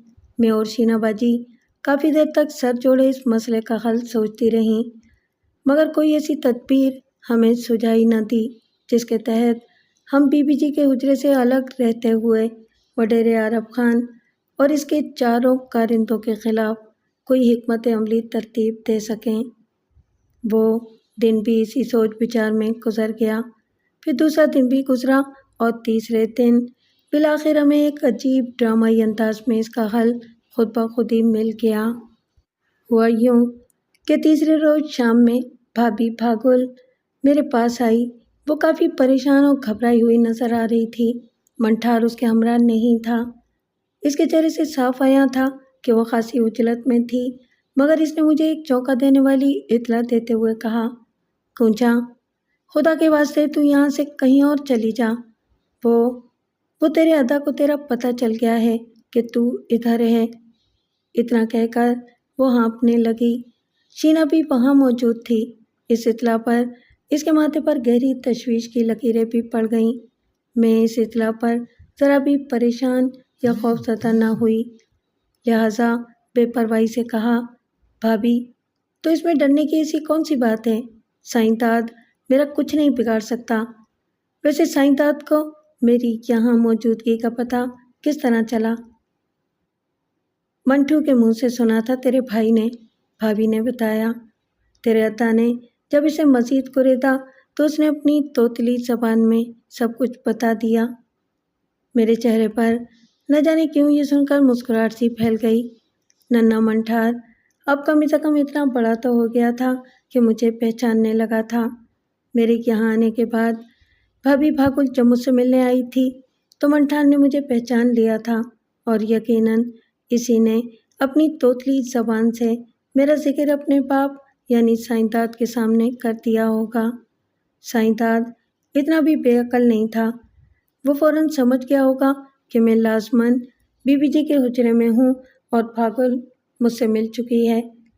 مجھے اس بات کی پرواہ نہیں تھی کہ ادا سائیں داد کو میری یہاں موجودگی کا علم ہو چکا ہے، مگر میں اور شینا اس وقت پوری طرح ٹھٹکی تھیں جب بھابھی بھاگل نے دوسری اہم اطلاع سے گویا خبردار کرتے ہوئے مختصراً اس کی تفصیل بتائی۔ "کنچا، بات صرف اتنی ہی نہیں ہے۔ تیرے غائب ہونے کے بعد سے تیرے ادا بڑے بھوتار عارف خان کے آدمیوں کے ساتھ اٹھنے بیٹھنے لگا تھا۔ بڑے بھوتار کے منشی پیر بخش سے اس کی بڑی یاری تھی۔ وہ اکثر انہیں گھر بھی لاتا رہتا تھا۔ ابھی کل ہی کی بات ہے جب ننھے منٹھار کی زبانی تیرے ادا کو پتہ چلا کہ تو ادھر ہی موجود ہے تو میں ڈر سی گئی کہ کہیں وہ مجھ سے جھگڑا نہ کرنے لگے، مگر اس نے ایسا نہیں کیا۔ صرف اتنا ضرور ناراض ہوا کہ میں نے یہ بات اس سے کیوں چھپائی۔ پھر اس نے مجھ سے قدرے نرمی برتتے ہوئے صرف اتنا کہا کہ میں تجھے لے کر گھر آ جاؤں۔ وہ میری بہن ہے، یہ اس کے بھائی کا گھر ہے، اسے ادھر ہی آ کر رہنا چاہیے میرے پاس۔ بھابھی اتنا بتا کر خاموش ہو گئی، مگر اب تک اس کا چہرہ عجیب سی پریشانی اور کسی ناقابل بیان خوف کے زیر اثر سوتا ہوا نظر آ رہا تھا۔ بھائی سائیں داد کی مکاری پر بے اختیار میرے لبوں پر زہریلی مسکراہٹ عود کر آئی۔ شینا باجی بھی معنی خیز انداز میں میری طرف دیکھ کر مسکرائی تھی۔ پھر اس سے پہلے کہ میں بھابھی بھاگل سے کچھ کہتی، یکدم وہ پریشانی سے بولی، مگر کنچا، تو بالکل بھی اپنے بھائی کے گھر نہ آنا۔ وہ تجھے وڈیرے عارف خان کے آدمیوں کے حوالے کر دے گا، کیونکہ عارف خان تجھے ہر قیمت پر ختم کرانا چاہتا ہے، اور تیری سہیلی شینا کو بھی۔ اتنا بتا کر بھابھی بھاگل گہرے گہرے سانس لینے لگی۔ میں اور شینا بھابھی کی اس آخری بات پر چونکے تھے۔ میرے ذہن میں سب سے پہلا سوال یہی ابھرا تھا کہ آخر ایسی کیا بات تھی جو عارف خان نے اب نہ صرف مجھے بلکہ شینا کو بھی ہلاک کرنے کا حتمی فیصلہ کر ڈالا تھا۔ مجھے اپنے بےغیرت بھائی سائیں داد پر بھی بے انتہا غصہ تھا، جس نے پہلے تو لالچ کی خاطر میرے بدترین دشمن پھورل خان سے گٹھ جوڑ کیا، اس کے بعد اب عارف خان سے میل ملاپ کر لیا تھا۔ مجھے تو اب سائیں داد کو بھائی کہتے ہوئے بھی شرم محسوس ہوتی تھی۔ میں نے دل میں طے کر لیا تھا، اگر موقع ملا تو اس بار سائیں داد کو بھی میں اچھی طرح ایسا سبق سکھاؤں گی تاکہ پھر کبھی لالچ کی خاطر میرے دشمنوں سے ساز باز کرنے کی ہمت نہ کر پائے۔ لیکن اس وقت بھابھی بھاگل کے انکشافات سے میں یا شینا بالکل بھی خوف زدہ نہیں ہوئے تھے، بلکہ مجھے تو اپنے بدترین دشمن خود اپنی راہ دکھا رہے تھے۔ شینا نے بھابھی بھاگل سے پوچھا، بھاگل، تمہیں ڈرنے کی ضرورت نہیں ہے میری بہن، زندگی موت اللہ کے ہاتھ میں ہے، کمزوروں پر ظالم غالب آتے رہے ہیں، مگر وہ ہمیشہ غالب نہیں رہتے۔ تم حوصلہ رکھو اور ہم سے ایک وعدہ کرو کہ جیسا ہم کہیں گے تم اس پر بلا چوں چرا عمل کرتی رہو گی۔ اس کی بات پر بھابھی تھوڑا پریشان سی ہو گئی اور الجھی ہوئی نظر سے میری طرف تکنے لگی۔ میرے ہونٹوں پر ہلکی سی مسکراہٹ تھی۔ شینا اسے کیا چاہتی تھی یہ میں جانتی تھی۔ میں نے بھابھی بھاگل کو حوصلہ دینا ضروری سمجھا اور اس کے قریب آ کر اپنے دونوں ہاتھ محبت سے اس کے شانوں پر رکھے اور ملائمت سے بولی، بھابھی میں جانتی ہوں تجھے میری بہت فکر رہتی ہے، لیکن تو نے خود دیکھ لیا کہ حالات سے ڈرنے والوں کا کیا انجام ہوتا ہے۔ مظلوم جب تک ظالم کے آگے ہاتھ جوڑے اور سر جھکائے حاضر سائیں بٹا حاضر سائیں بہتات کرتا رہے گا، ظلم بھی بڑھتا رہے گا۔ میری ہی نہیں تمہاری اپنی مثال بھی تمہارے سامنے ہے۔ بھائی عطا سائیں داد تم پر کتنا ظلم کرتا تھا اور تم خاموشی سے سب ظلم سہتی رہتی تھیں، مگر پھر بھی اس کے ظلم میں بجائے کمی آنے کے اضافہ ہی ہوتا چلا گیا۔ تمہارے باپ خالقو کے ساتھ کیا ہوا تم اچھی طرح جانتی ہو۔ ہل چلانے والا ایک غریب ہاری کیسے ڈاکو بنا اس کا بھی تمہیں علم ہے۔ میرے باپ اور بھائی سائیں داد نے تیرے باپ خالق داد کو پھوپھی حضوراں کے ساتھ بے گناہ کارو کیا، اور پھر جب زر تاوان میں تجھے سائیں داد کی بیوی بنایا گیا تو تیرے ساتھ کیسا انسانیت سوچ سلوک ہوتا تھا۔ مگر ظلم کی کہانی ادھر ہی ختم نہیں ہو جاتی۔ ظلم کی چکی میں پس کر انہی مظلوموں سے ایک طاقت ابھرتی ہے اور وہ حق کی طاقت ہوتی ہے۔ تمہارا باپ خالق داد سے خالق دھاڑیل بنا اور اس نے میرے باپ سے کیسا انتقام لیا۔ یہ تو سائیں داد کی خوش قسمتی تھی کہ تو اس کی بیوی تھی، ورنہ اس کا حشر بھی تیرا بابا برا کرتا۔ مگر یہ بھی بہت ہوا کہ اب سائیں داد تیرے باپ کے خوف سے تیرے ساتھ ناروا سلوک نہیں کرتا اور دب کر رہتا ہے۔ مجھے اس کی خوشی ہے۔ سائیں داد خالق داد سے نہیں بلکہ خالق دھاڑیل سے ڈرتا ہے۔ ہم بھی اب اپنے دشمنوں کے لیے عام دیہاتی اور مظلوم لڑکیاں نہیں ہیں جسے یہ لوگ جب چاہیں بھیڑ بکریوں کی طرح پکڑ کر ذبح کر ڈالیں یا اپنی خود غرضیوں کی بھینٹ چڑھاتے رہیں۔ اب ہم نے اپنی زندگی کا راستہ متعین کر لیا ہے، اس لیے بھابھی تم میرے لیے پریشان ہونا چھوڑ دو۔ تیرے باپ کی طرح میں نے بھی اب اپنی الگ راہ بنا لی ہے۔ یہاں تک کہنے کے بعد میں خاموش ہو گئی۔ میری اس گفتگو کا بھابھی بھاگل پر خاصا اثر پڑا۔ یہی وجہ تھی کہ اب اس کے چہرے سے آیا پریشانی کے آثار کچھ کم ہوتے نظر آئے۔ پھر میں نے اصل بات کی طرف آتے ہوئے بھابھی کے چہرے پر بغور نگاہ ڈالتے ہوئے کہا، بھابھی کیا تم ان راستوں پر میری مدد نہیں کرو گی؟ میری بات پر بھابھی نے قدرے چونک کر نظریں اٹھائیں اور میری طرف دیکھا۔ کونچا تو سگی بہنوں سے بھی بڑھ کر مجھے عزیز ہے، تیرے لیے تو میری جان بھی حاضر ہے۔ میں جانتی ہوں بھابھی، میں نے فوراً ملائمت سے کہا۔ بھابھی تو عطا سائیں داد کو جا کر میرا ایک پیغام دے کہ میں گھر آنا چاہتی ہوں۔ میں نے اتنا ہی کہا تھا کہ بھابھی حیرانگی سے میرا منہ تکنے لگی۔ ہاں بھابھی تجھے ایسا ہی کرنا ہوگا، مگر کونچا تیرا عطا تو اس بات کو چھوڑ، اپنے دشمنوں سے انتقام لینے کے لیے میرا دشمنوں کے بیچ رہنا ضروری ہے۔ بول کرے گی نا میرا یہ کام؟ تو آج ہی عطا سے جا کر یہ بات بول دینا، میں نے کہا۔ جوش کی پرچھائیاں میرے چہرے پر منڈلا رہی تھیں۔ بھابھی بھاگل پھر کچھ نہ بولی اور چپ چاپ دھیرے سے اپنا سر اسبات میں ہلاتے ہوئے وہاں سے چلی گئی۔ کونچا مگر تم اکیلی کس طرح؟ بھابھی بھاگل کے جاتے ہی شینا نے متذبذب لہجے میں مجھے مخاطب کر کے کہا تو میرے ہونٹوں پر عجیب سی مسکراہٹ مچلنے لگی۔ شینا کو حیرت تھی کہ میں دیدہ و دانستہ کیوں خود کو ایسے کڑے حالات کے سپرد کر رہی ہوں جس میں میری جان کو خطرات درپیش تھے، لیکن بہرحال وہ میری طرف سے اس لیے متفکر تھی کہ میں تنہا ہی اپنے خطرناک دشمنوں کی آنکھوں میں آنکھیں ڈالنے کا عزم کر چکی تھی۔ میں اکیلی کہاں ہوں باجی، آپ بھی تو ہوں گی میرے ساتھ؟ میں نے مسکرا کر اسے دیکھا۔ مگر میں تمہارے ساتھ تمہارے بھائی کے گھر کس طرح رہ سکتی ہوں؟ شینا نے متذبذب ہو کر کہا۔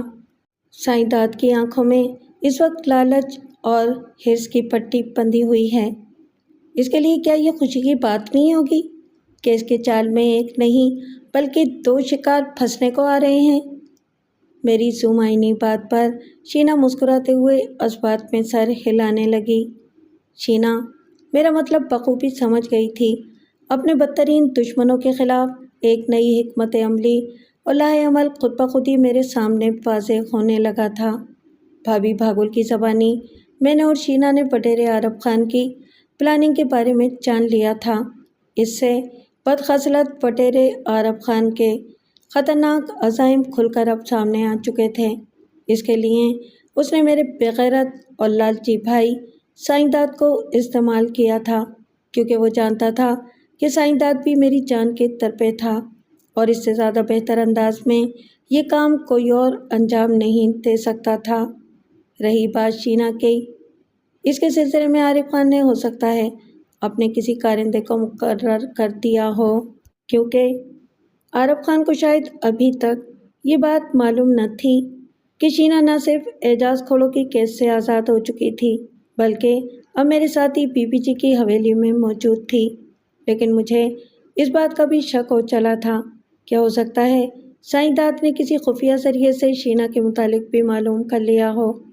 عارف خان ایک چالاک اور مکار شخص تھا اور سائیں اس کا زیر دست۔ یقیناً عارف خان کے ایما پر ہی سائیں نے یہ پتہ چلانے کی کوشش کی ہوگی کہ میرے ہمراہ شینا ہے یا نہیں، مگر اب تو میں نے خود ہی ان کی یہ مشکل آسان کر دی تھی۔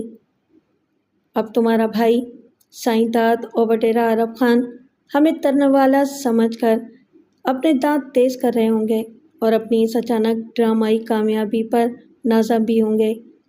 کافی دیر خاموش رہنے کے بعد شینا نے کہا، ویسے کونجا، یہ بات میرے تجربے میں بھی ہے کہ دشمن کو خوش فہمی میں مبتلا کر کے اس پر کاروبار کرنے کا یہی سب سے بہترین موقع ہوتا ہے۔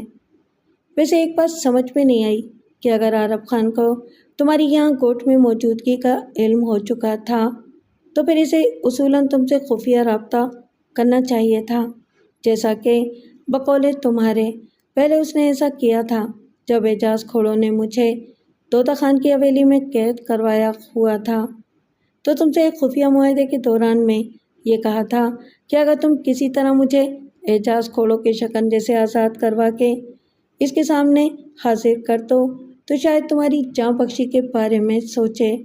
لیکن اب ہماری بھابھی بھاگل کے بقول عارف خان ہم دونوں کو قتل کروانے کا حتمی فیصلہ کر چکا ہے، تو اس نے تم سے رابطہ کیوں نہیں کیا؟ شینا کی بات واقعی قابل غور تھی۔ آخر ایسی کیا بات تھی کہ عارف خان ہم دونوں کو مروانے کے درپے ہو گیا تھا؟ لیکن اس کا جواب میرے پاس بھی نہ تھا۔ میں کیا جواب دیتی؟ لیکن پھر اچانک مجھے اس کا ایک بالکل سیدھا سادہ جواب سوجا۔ میں نے شینا باجی کی طرف دیکھتے ہوئے پرخیال لہجے میں کہا، میرا خیال ہے عارف خان کا اول تا آخر مقصد ہم دونوں کی موت ہی تھا۔ اب وقت آ گیا ہے کہ ہمیں دشمنوں کی آنکھوں میں آنکھیں ڈال کر ان سے بھیڑنا ہوگا۔ یہ آخری الفاظ ادا کرتے ہوئے میرے لہجے میں جوش سا اوت کر آیا تھا۔ شینا کی بھی یہی کیفیت تھی، وہ بھی پرجوش نظر آ رہی تھی، جسے آنے والے متوقع ہنگامہ خیز حالات کے لیے خود کو ذہنی طور پر تیار کر رہی ہو۔ اگلے دن بھابھی بھاگل مجھے لینے آئی۔ اس کا چہرہ خوف و پریشانی کے عالم سے ستا ہوا تھا۔ ادا سائیں بھی مجھے لینے اس کے ساتھ آیا تھا۔ آنے والے متوقع حالات کے تصور سے میرا دل تیزی سے دھڑکنے لگا تھا، مگر اس تیز دھڑکن میں کسی قسم کا ڈر یا خوف نہ تھا۔ بی بی جی سے ہم نے اصل بات چھپائی تھی۔ شینا باجی نے انہیں یہی بتایا تھا کہ جس طرح محمد پریل اب راہ راست پر آ چکا تھا، اسی طرح میرا بھائی سائیں بھی اب اپنے کیے پر پشیمان تھا۔ اس لیے اب نہ صرف مجھ سے شرمندہ ہے بلکہ مجھے عزت و احترام کے ساتھ اپنے گھر بھی لے جانا چاہتا ہے۔ یہ کہنا ضروری تھا، ورنہ اصل بات بی بی جی کو پتہ چل جاتی تو ہمیں ہرگز ایسا اندھا قدم اٹھانے نہ دیتی۔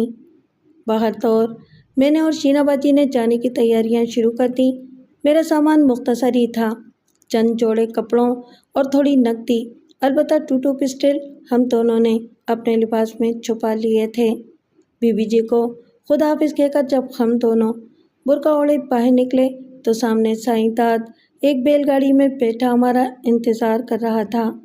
سائیں داد ہمیں دیکھ کر نیچے اترا اور باری باری روایتی انداز میں میرے اور شینا کے سر پر ہاتھ دھرتے ہوئے ہمارے سلام کا جواب دیا۔ میں نے نقاب کے پیچھے سے بغور سائیں داد کے چہرے کی طرف دیکھا جو انتہائی سپاٹ تھا، اور ان آنکھوں میں ایک وحشتناک چمک لہرا رہی تھی۔ نفرت کی ایک تیز لہر میرے وجود میں سرایت کر گئی۔ یہ وہ بھائی تھا جسے لالچ اور ہرس نے بالکل اندھا بنا کر رکھ دیا تھا۔ پہلے اس نے میرے بدترین دشمن پورل خان سے گٹھ جوڑ کیا اور میری زبردستی اس سے شادی کروانا چاہی، اور اب وڈیرے عارف خان کا پالتو کتا بن کر دم ہلا رہا تھا۔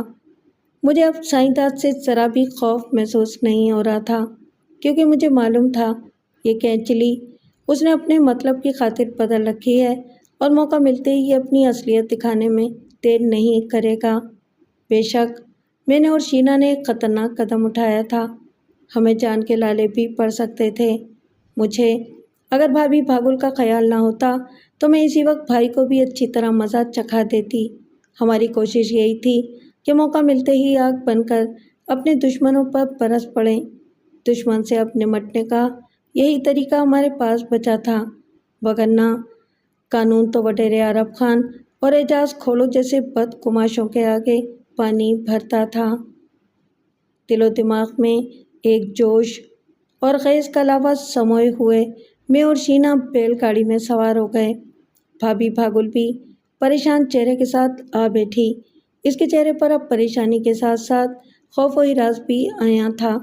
بیچاری آنے والے ممکنہ خطرات کے تصور سے سہمی ہوئی تھی۔ اسے اپنے مکار شوہر کی مکاری کا بھی اندازہ تھا اور ہمارے عزائم سے بھی واقف تھی کہ ہم دونوں جانتے بوجھتے ہوئے ایک خطرناک سازش کے جال میں اپنی ٹانگ پھنسا رہی ہیں۔ بالآخر تھوڑی دیر بعد ہم گھر پہنچ گئے۔ گھر کے در و دیوار سے آج بھی مجھے انسیت تھی، یہاں میرا بچپن گزرا تھا، لیکن اب نہ جانے کیوں مجھے یہ گھر اجنبی اجنبی سا محسوس ہو رہا تھا۔ اس کی چار دیواری مجھے پھندے ہی کی طرح دکھائی دے رہی تھی۔ ماں باپ کے مرنے کے بعد اس کے در و دیوار سے اور بھی اداسی ٹپکنے لگی تھی۔ مکار سائیں داد ہمیں گھر چھوڑ کر فوراً رفو چکر ہو گیا تھا۔ یہ سب مجھے پتہ نہیں کیوں عجیب ہی لگ رہا ہے۔ ادا سائیں داد کے گھر سے نکلتے ہی شینا نے پہلی بار لب کشائی کی تھی۔ بھابھی بھاگل چائے وغیرہ بنانے چلی گئی تھی۔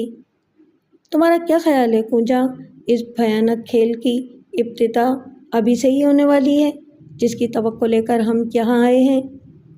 تھوڑی دیر بعد شینا نے مجھ سے پوچھا۔ ہمارے دشمن اتنے بہادر نہیں ہیں، کبھی بھی دن کی روشنی میں ہمارے سامنے آنے کی جرات نہیں کریں گے، بزدل گیدڑوں کی طرح رات میں ہی نقب لگا سکتے ہیں۔ وہ جب بھی آئیں اپنے بھیانک انجام سے نہیں بچ سکتے، شینا نے حوصلہ مندی سے کہا۔ اتنے میں بھابھی بھاگل چائے کی پیالیاں ایک ٹرے میں رکھے رسوئی سے برآمد ہوئی اور ہمارے قریب آ کر اس نے ٹرے چارپائی پر رکھ دی۔ اس کے چہرے سے ازحد اضطراب اور خوف جھلک رہا تھا۔ وہ بار بار کنکھیوں سے دروازے کی طرف دیکھ رہی تھی، جیسے وہ ابھی کسی دم کوئی دروازہ توڑ کر ہم پر حملہ آور ہو جائے گا۔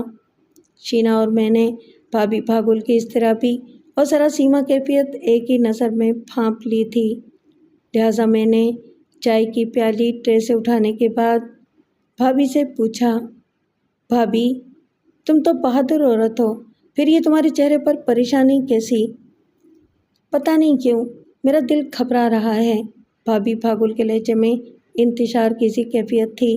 اچانک میرے ذہن میں ایک خدشہ بجلی کی سی صورت کے ساتھ گوندا کہ اگر عارف خان کے کارندوں نے ہم دونوں پر ہاتھ ڈالنے کے لیے اس گھر پر ہی حملہ کر دیا تو یقیناً ایسی صورت حال میں بھابھی بھاگل اور منٹھار کے لیے بھی مخدوش ہو سکتی تھی، لیکن سائیں لازماً اپنے مالک سے آئندہ کی ہدایت لینے ہی گیا ہوگا۔ اس کے لوٹنے پر وڈیرے عارف خان کے عزائم کے بارے میں آگاہی ہو سکتی تھی، اس لیے اب ہمیں سائیں کا ہی انتظار کرنا تھا۔ سائیں کی واپسی شام ڈھلے ہوئی تھی۔ اس کا چہرہ کسی اندرونی مسرت کے باعث دمک رہا تھا۔ لگتا تھا عارف خان نے اس کی چالاکی اور کارنامے سے خوش ہو کر اسے نواز دیا تھا۔ اب اس کے ذمہ یہی کام رہ گیا تھا کہ وہ مجھے اور شینا کو پلیٹ میں سجا کر وڈیرے عارف خان کی خدمت میں پیش کرتے۔ اسے خوش اور مسرت میں ڈوبا دیکھ کر میرے دل میں اس کے خلاف نفرت کا ابال آنے لگا۔ میرے دل میں آیا کہ ابھی اس بے غیرت اور لالچی بھائی کو سبق سکھا دوں، لیکن بار بار میری آنکھوں کے سامنے بھابھی اور منٹھار کے چہرے آ جاتے تھے۔ سائیں کی آمد پر میں جس بات کی توقع کر رہی تھی وہ پوری نہ ہو سکی، یعنی اس نے ہم سے کوئی ایسی بات نہیں کی جس سے مجھے اپنے دشمن کے آئندہ عزم کی بو محسوس ہوتی۔ میں سمجھ گئی تھی شاطر عارف خان نے بڑی مکاری کے ساتھ جال بنا ہوگا، جس کا ایک کونا اس نے سائیں کو بھی تھما دیا ہوگا۔ سائیں مجھ سے ایک پل کے لیے بھی مخاطب نہیں ہوا تھا، نہ ہی اس نے ہمارے پاس بیٹھنے کی زحمت گوارا کی تھی۔ اس سے اس کی نفرت اور اکھڑ مزاجی صاف عیاں تھی۔ البتہ میں نے محسوس کیا تھا کہ وہ کبھی کبھی شینا کی طرف گھورتی ہوئی نظروں سے دیکھتے ہوئے اس کے سراپے کا جائزہ لیتا رہا تھا۔ سائیں خاموشی کے ساتھ اپنی کوٹھی نما کمرے میں چلا گیا۔ البتہ ذرا دیر بعد بھابھی بھاگل ہماری کوٹری میں ایک بڑی سی پرات میں چاول اور دال لیے آئی اور ہمارے آگے رکھ کر خاموشی سے لوٹ گئی۔ میں نے اور شینا نے چارپائی پر ہی آمنے سامنے بیٹھ کر کھانا زہر مار کیا۔ ہمیں جس سنسنی خیزی کی توقع تھی وہ تو فی الحال پوری نہ ہو سکتی تھی، لیکن اس بات کا امکان موجود تھا کہ ہم پر رات کے کسی تاریک اور پرسکوت پہر میں شب خون مارا جا سکتا ہے۔ ایسے کڑے اور فیصلہ کن نازک حالات میں کھانا کسے اچھا لگتا ہے؟ چند لقمے زہر مار کرنے کے بعد ہم نے ہاتھ کھینچ لیا۔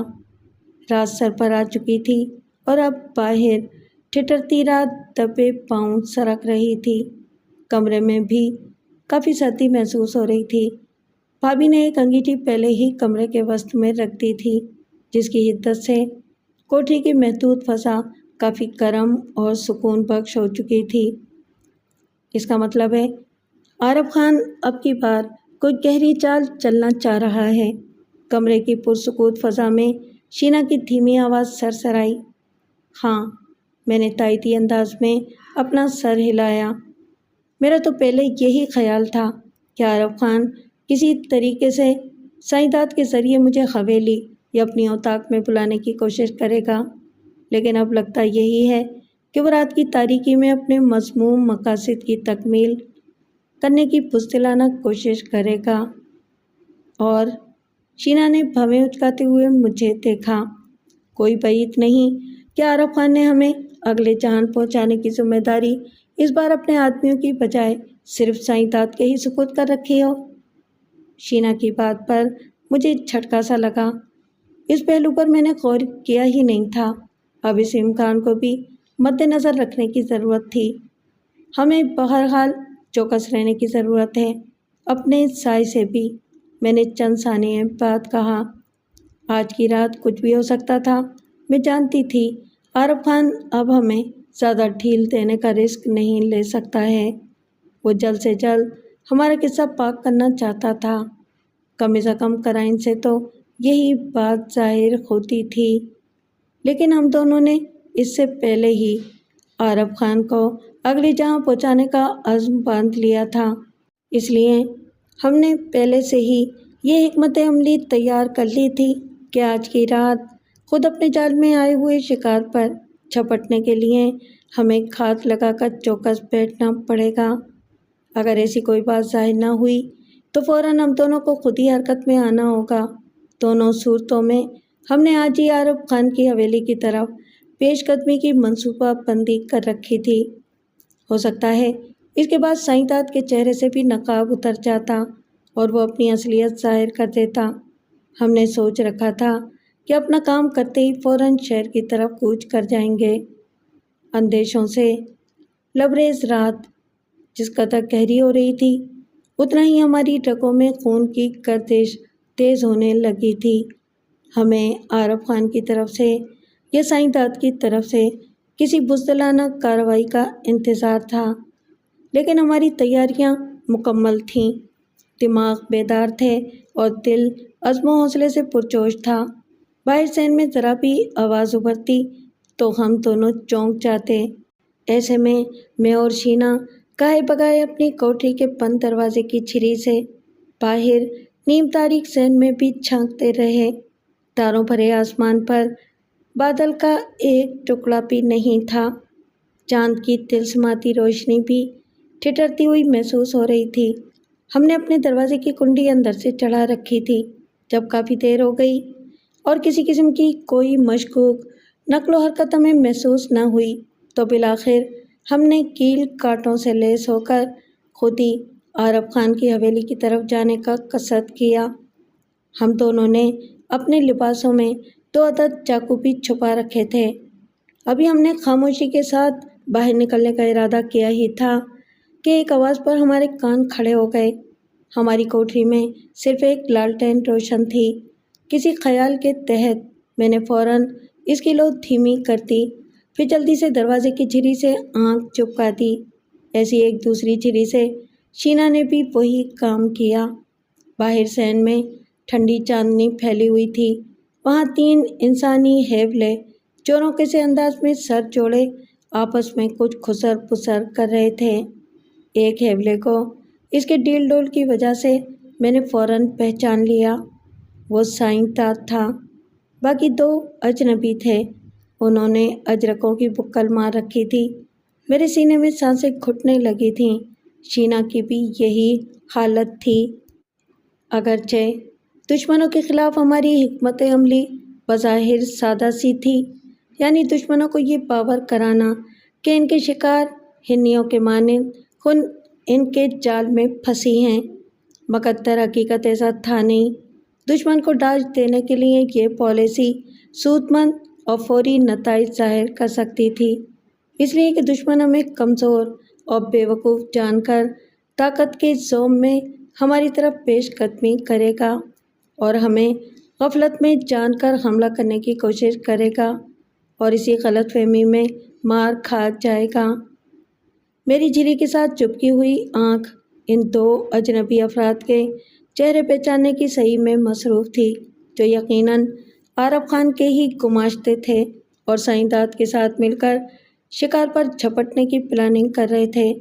اچانک میں نے دیکھا سائیں بے آواز قدموں کے ساتھ اپنی کوٹری میں داخل ہو گیا اور دروازہ بند کر دیا، گویا وہ اپنا اس معاملے سے تعلق ظاہر نہیں کرنا چاہتا تھا۔ میری تیز نگاہ نے سائیں کو کوٹری میں داخل ہونے سے پہلے ہماری کوٹری کی طرف اشارہ کرتے ہوئے دیکھا تھا۔ وہ دونوں ہیولے اب آہستہ آہستہ ہماری کوٹری کی طرف بڑھ رہے تھے۔ ان دونوں کے چہروں پر جیسے ہی چاند کی روشنی پڑی، میرا سارا وجود دہل کر رہ گیا۔ ان مردار خوروں کو بھلا میں کیسے بھلا سکتی تھی؟ ان دونوں شناسا چہروں نے میرے ذہن کے نیا خانوں کو جیسے الٹ پلٹ کر رکھ دیا۔ یہ ان آدمیوں میں سے تھے جنہوں نے مجھے اس قیامت خیز رات میں کاج ندی کے ریتیلے کراڑے پر اجتماعی طور پر درندگی کا نشانہ بنایا تھا۔ ان چاروں میں یہ 2 شیطان بھیڑیے بھی شامل تھے۔ میرے سینے میں ایک لاواسا بھڑک اٹھا تھا۔ وہ دونوں اب دروازے کے بالکل قریب پہنچ چکے تھے۔ اسی لمحے انہوں نے اپنی اجرکوں میں چھپی ہوئی تیز دھار کلہاڑیاں نکال لیں۔ میں اور شینا، جو ان دونوں گماشتوں کی ایک ایک حرکت پر نظر رکھے ہوئے تھے، بجلی کی سی سرعت کے ساتھ ہم دونوں دروازے سے دور ہٹ کر ذرا فاصلے پر چوکس کھڑے ہو گئے اور 2 پسٹل ہم دونوں کے ہاتھوں میں چمکنے لگے۔ ان کی نالیں دروازے کی جانب اٹھی ہوئی تھیں۔ ہم نے دم ساتھ لیا تھا۔ رگوں میں خون پاری کی طرح گردش کر رہا تھا۔ دوسرے ہی لمحے باہر سے کسی نے دروازے پر لات ماری اور دونوں سال خوردہ پڑ عالم نسا میں چیختے ہوئے زمین پر آ گرے۔ اب ہمارے دونوں شکار ہمارے نشانوں پر تھے۔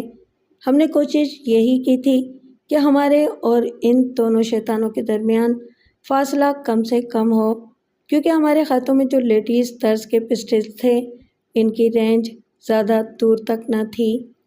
ہمیں غیر متوقع طور پر اپنے استقبال کے لیے پوری طرح تیار دیکھ کر ایک لمحے کو ان دونوں کے منہ کھلے کے کھلے رہ گئے اور کلاڑیوں والے ہاتھ اٹھے کے اٹھے رہ گئے۔ انہیں شاید ہم سے اتنی پھرتی اور ہوشیاری کی ذرا بھی توقع نہ تھی۔ ابھی وہ دونوں حیران و پریشان کھڑے ہمیں تکی رہے تھے کہ بیک وقت ہمارے پسٹل سے گولیاں انگاروں کی صورت میں نکلیں۔ نیم تاریک کوٹری میں پھٹنے والے دھماکوں نے ان دونوں کے اوسان خطا کر ڈالے تھے۔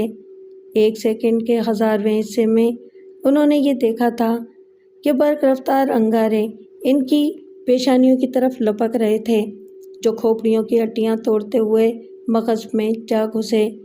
انہیں چیخنے تک کی مہلت نہ مل سکی تھی۔ شاید موت کے فرشتے نے ان کی ناپاک بدروحیں کھوپڑیوں کے سوراخوں سے ہی کھینچ کر باہر نکال لی تھیں۔ وہ دونوں اچانک خالی ہو جانے والی بوریوں کی طرح لہرا کر زمین پر آ گرے۔ کلاڑیاں تو پہلے ہی ان کے ہاتھوں سے چھوٹ کر گر چکی تھیں۔ دونوں اس حالت میں نیچے گرے ہوئے تھے کہ ان کے منہ آمنے سامنے تھے۔ شاید مرنے کے بعد بھی انہیں اپنی موت کا یقین نہیں آ رہا تھا۔ ان کی بے نور پھٹی پھٹی آنکھیں ایک دوسرے کے چہرے پر جمی ہوئی تھیں۔ ان دونوں بھیڑیوں کو مار کر مجھے جس قدر تسکین پہنچی تھی وہ ناقابل بیان تھی۔ گولیاں چلنے کی آواز پر سائنسدان حیران پریشان اپنی کوٹری سے نمودار ہوا۔ اس کے سان و گمان میں بھی نہیں تھا کہ وہ میری اور شینا کی لاشوں کو دیکھنے کے بجائے اپنے ہی ساتھیوں کی لاشیں خون میں لت پت دیکھے گا۔ بھابھی بھاگور بھی خوف زدگی کے عالم میں اس کے عقب میں آ کھڑی ہوئی تھی۔ ہمیں زندہ سلامت دیکھ کر اس کے پریشان چہرے پر طمانینت چھا گئی تھی۔ ہم نے دانستہ اپنے پسٹل ہاتھوں میں ہی رہنے دیے تھے۔ سائنسدان پھٹی پھٹی آنکھوں سے کبھی دونوں لاشوں کی طرف دیکھتا تو کبھی ہم دونوں کی طرف، بالخصوص اس کی استعجاب آمیز نظریں مجھ پر گرسی گئی تھیں۔ اسے مجھ جیسی سیدھی سادی ڈری سہمی دیہاتی چھوکری سے اس صفاقی کی توقع نہ تھی۔ میں نے اور شینا نے بے فکری سے پسٹلز اپنے لباس میں چھپا لیے۔ ہماری اس بے نیازی پر سائنسدان کے جسم میں اضطراب کی لہریں دوڑ گئیں۔ ہم دونوں کی گھورتی نظریں شیشو پن میں مبتلا سائنسدان پر جمی ہوئی تھیں۔ بے غیرتی انسان کو حد درجہ بزدل بنا دیتی ہے، اور یہی اس وقت ادا سائنسدان کے ساتھ ہوا۔ وہ ہم سے پوچھنا کچھ چاہتا تھا، اس کے منہ سے کچھ اور ہی نکلا تھا۔ یہ کیا ہوا؟ تم نے ان دونوں کو مار ڈالا؟ کیوں ادا سائیں، تیرے کو ان دونوں گیدڑوں کی موت پر یقین نہیں آ رہا؟ میں نے استہزائی انداز میں اسے گھورتے ہوئے کہا۔ یہ دونوں ہماری عزت لوٹنا چاہتے تھے۔ گھر کی عزت خطرے میں ہو تو تم کیا کرو گے؟ میری بات پر سائنسدان نے الجھی ہوئی نظروں سے میری طرف دیکھا تھا۔ میں اس پر یہ ظاہر نہیں کرنا چاہتی تھی کہ یہ اس کی انتہائی درجے کی بے غیرتی اور لالچ کے باعث ہوا تھا۔ یہ اور بات تھی کہ اس کے دونوں ساتھی خود ہی ہمارے ہاتھوں عبرتناک موت سے ہمکنار ہو گئے تھے۔ سائنسدان کچھ کہنے اور کچھ نہ کہنے کے درمیان میں ہی اٹک کر رہ گیا تھا۔ یہ اچھا نہیں ہوا۔ یہ چوری کی نیت سے نہیں آئے ہوں گے۔ تو نہیں جانتی کوجاں، یہ وڈیرے بھوتار سائیں کے آدمی تھے۔ تو نے تو اپنے ساتھ مجھے بھی پھنسا دیا ہے۔ بوکھلاہٹ کے مارے اس کے منہ سے وڈیرے سائیں کا نام نکل گیا تھا۔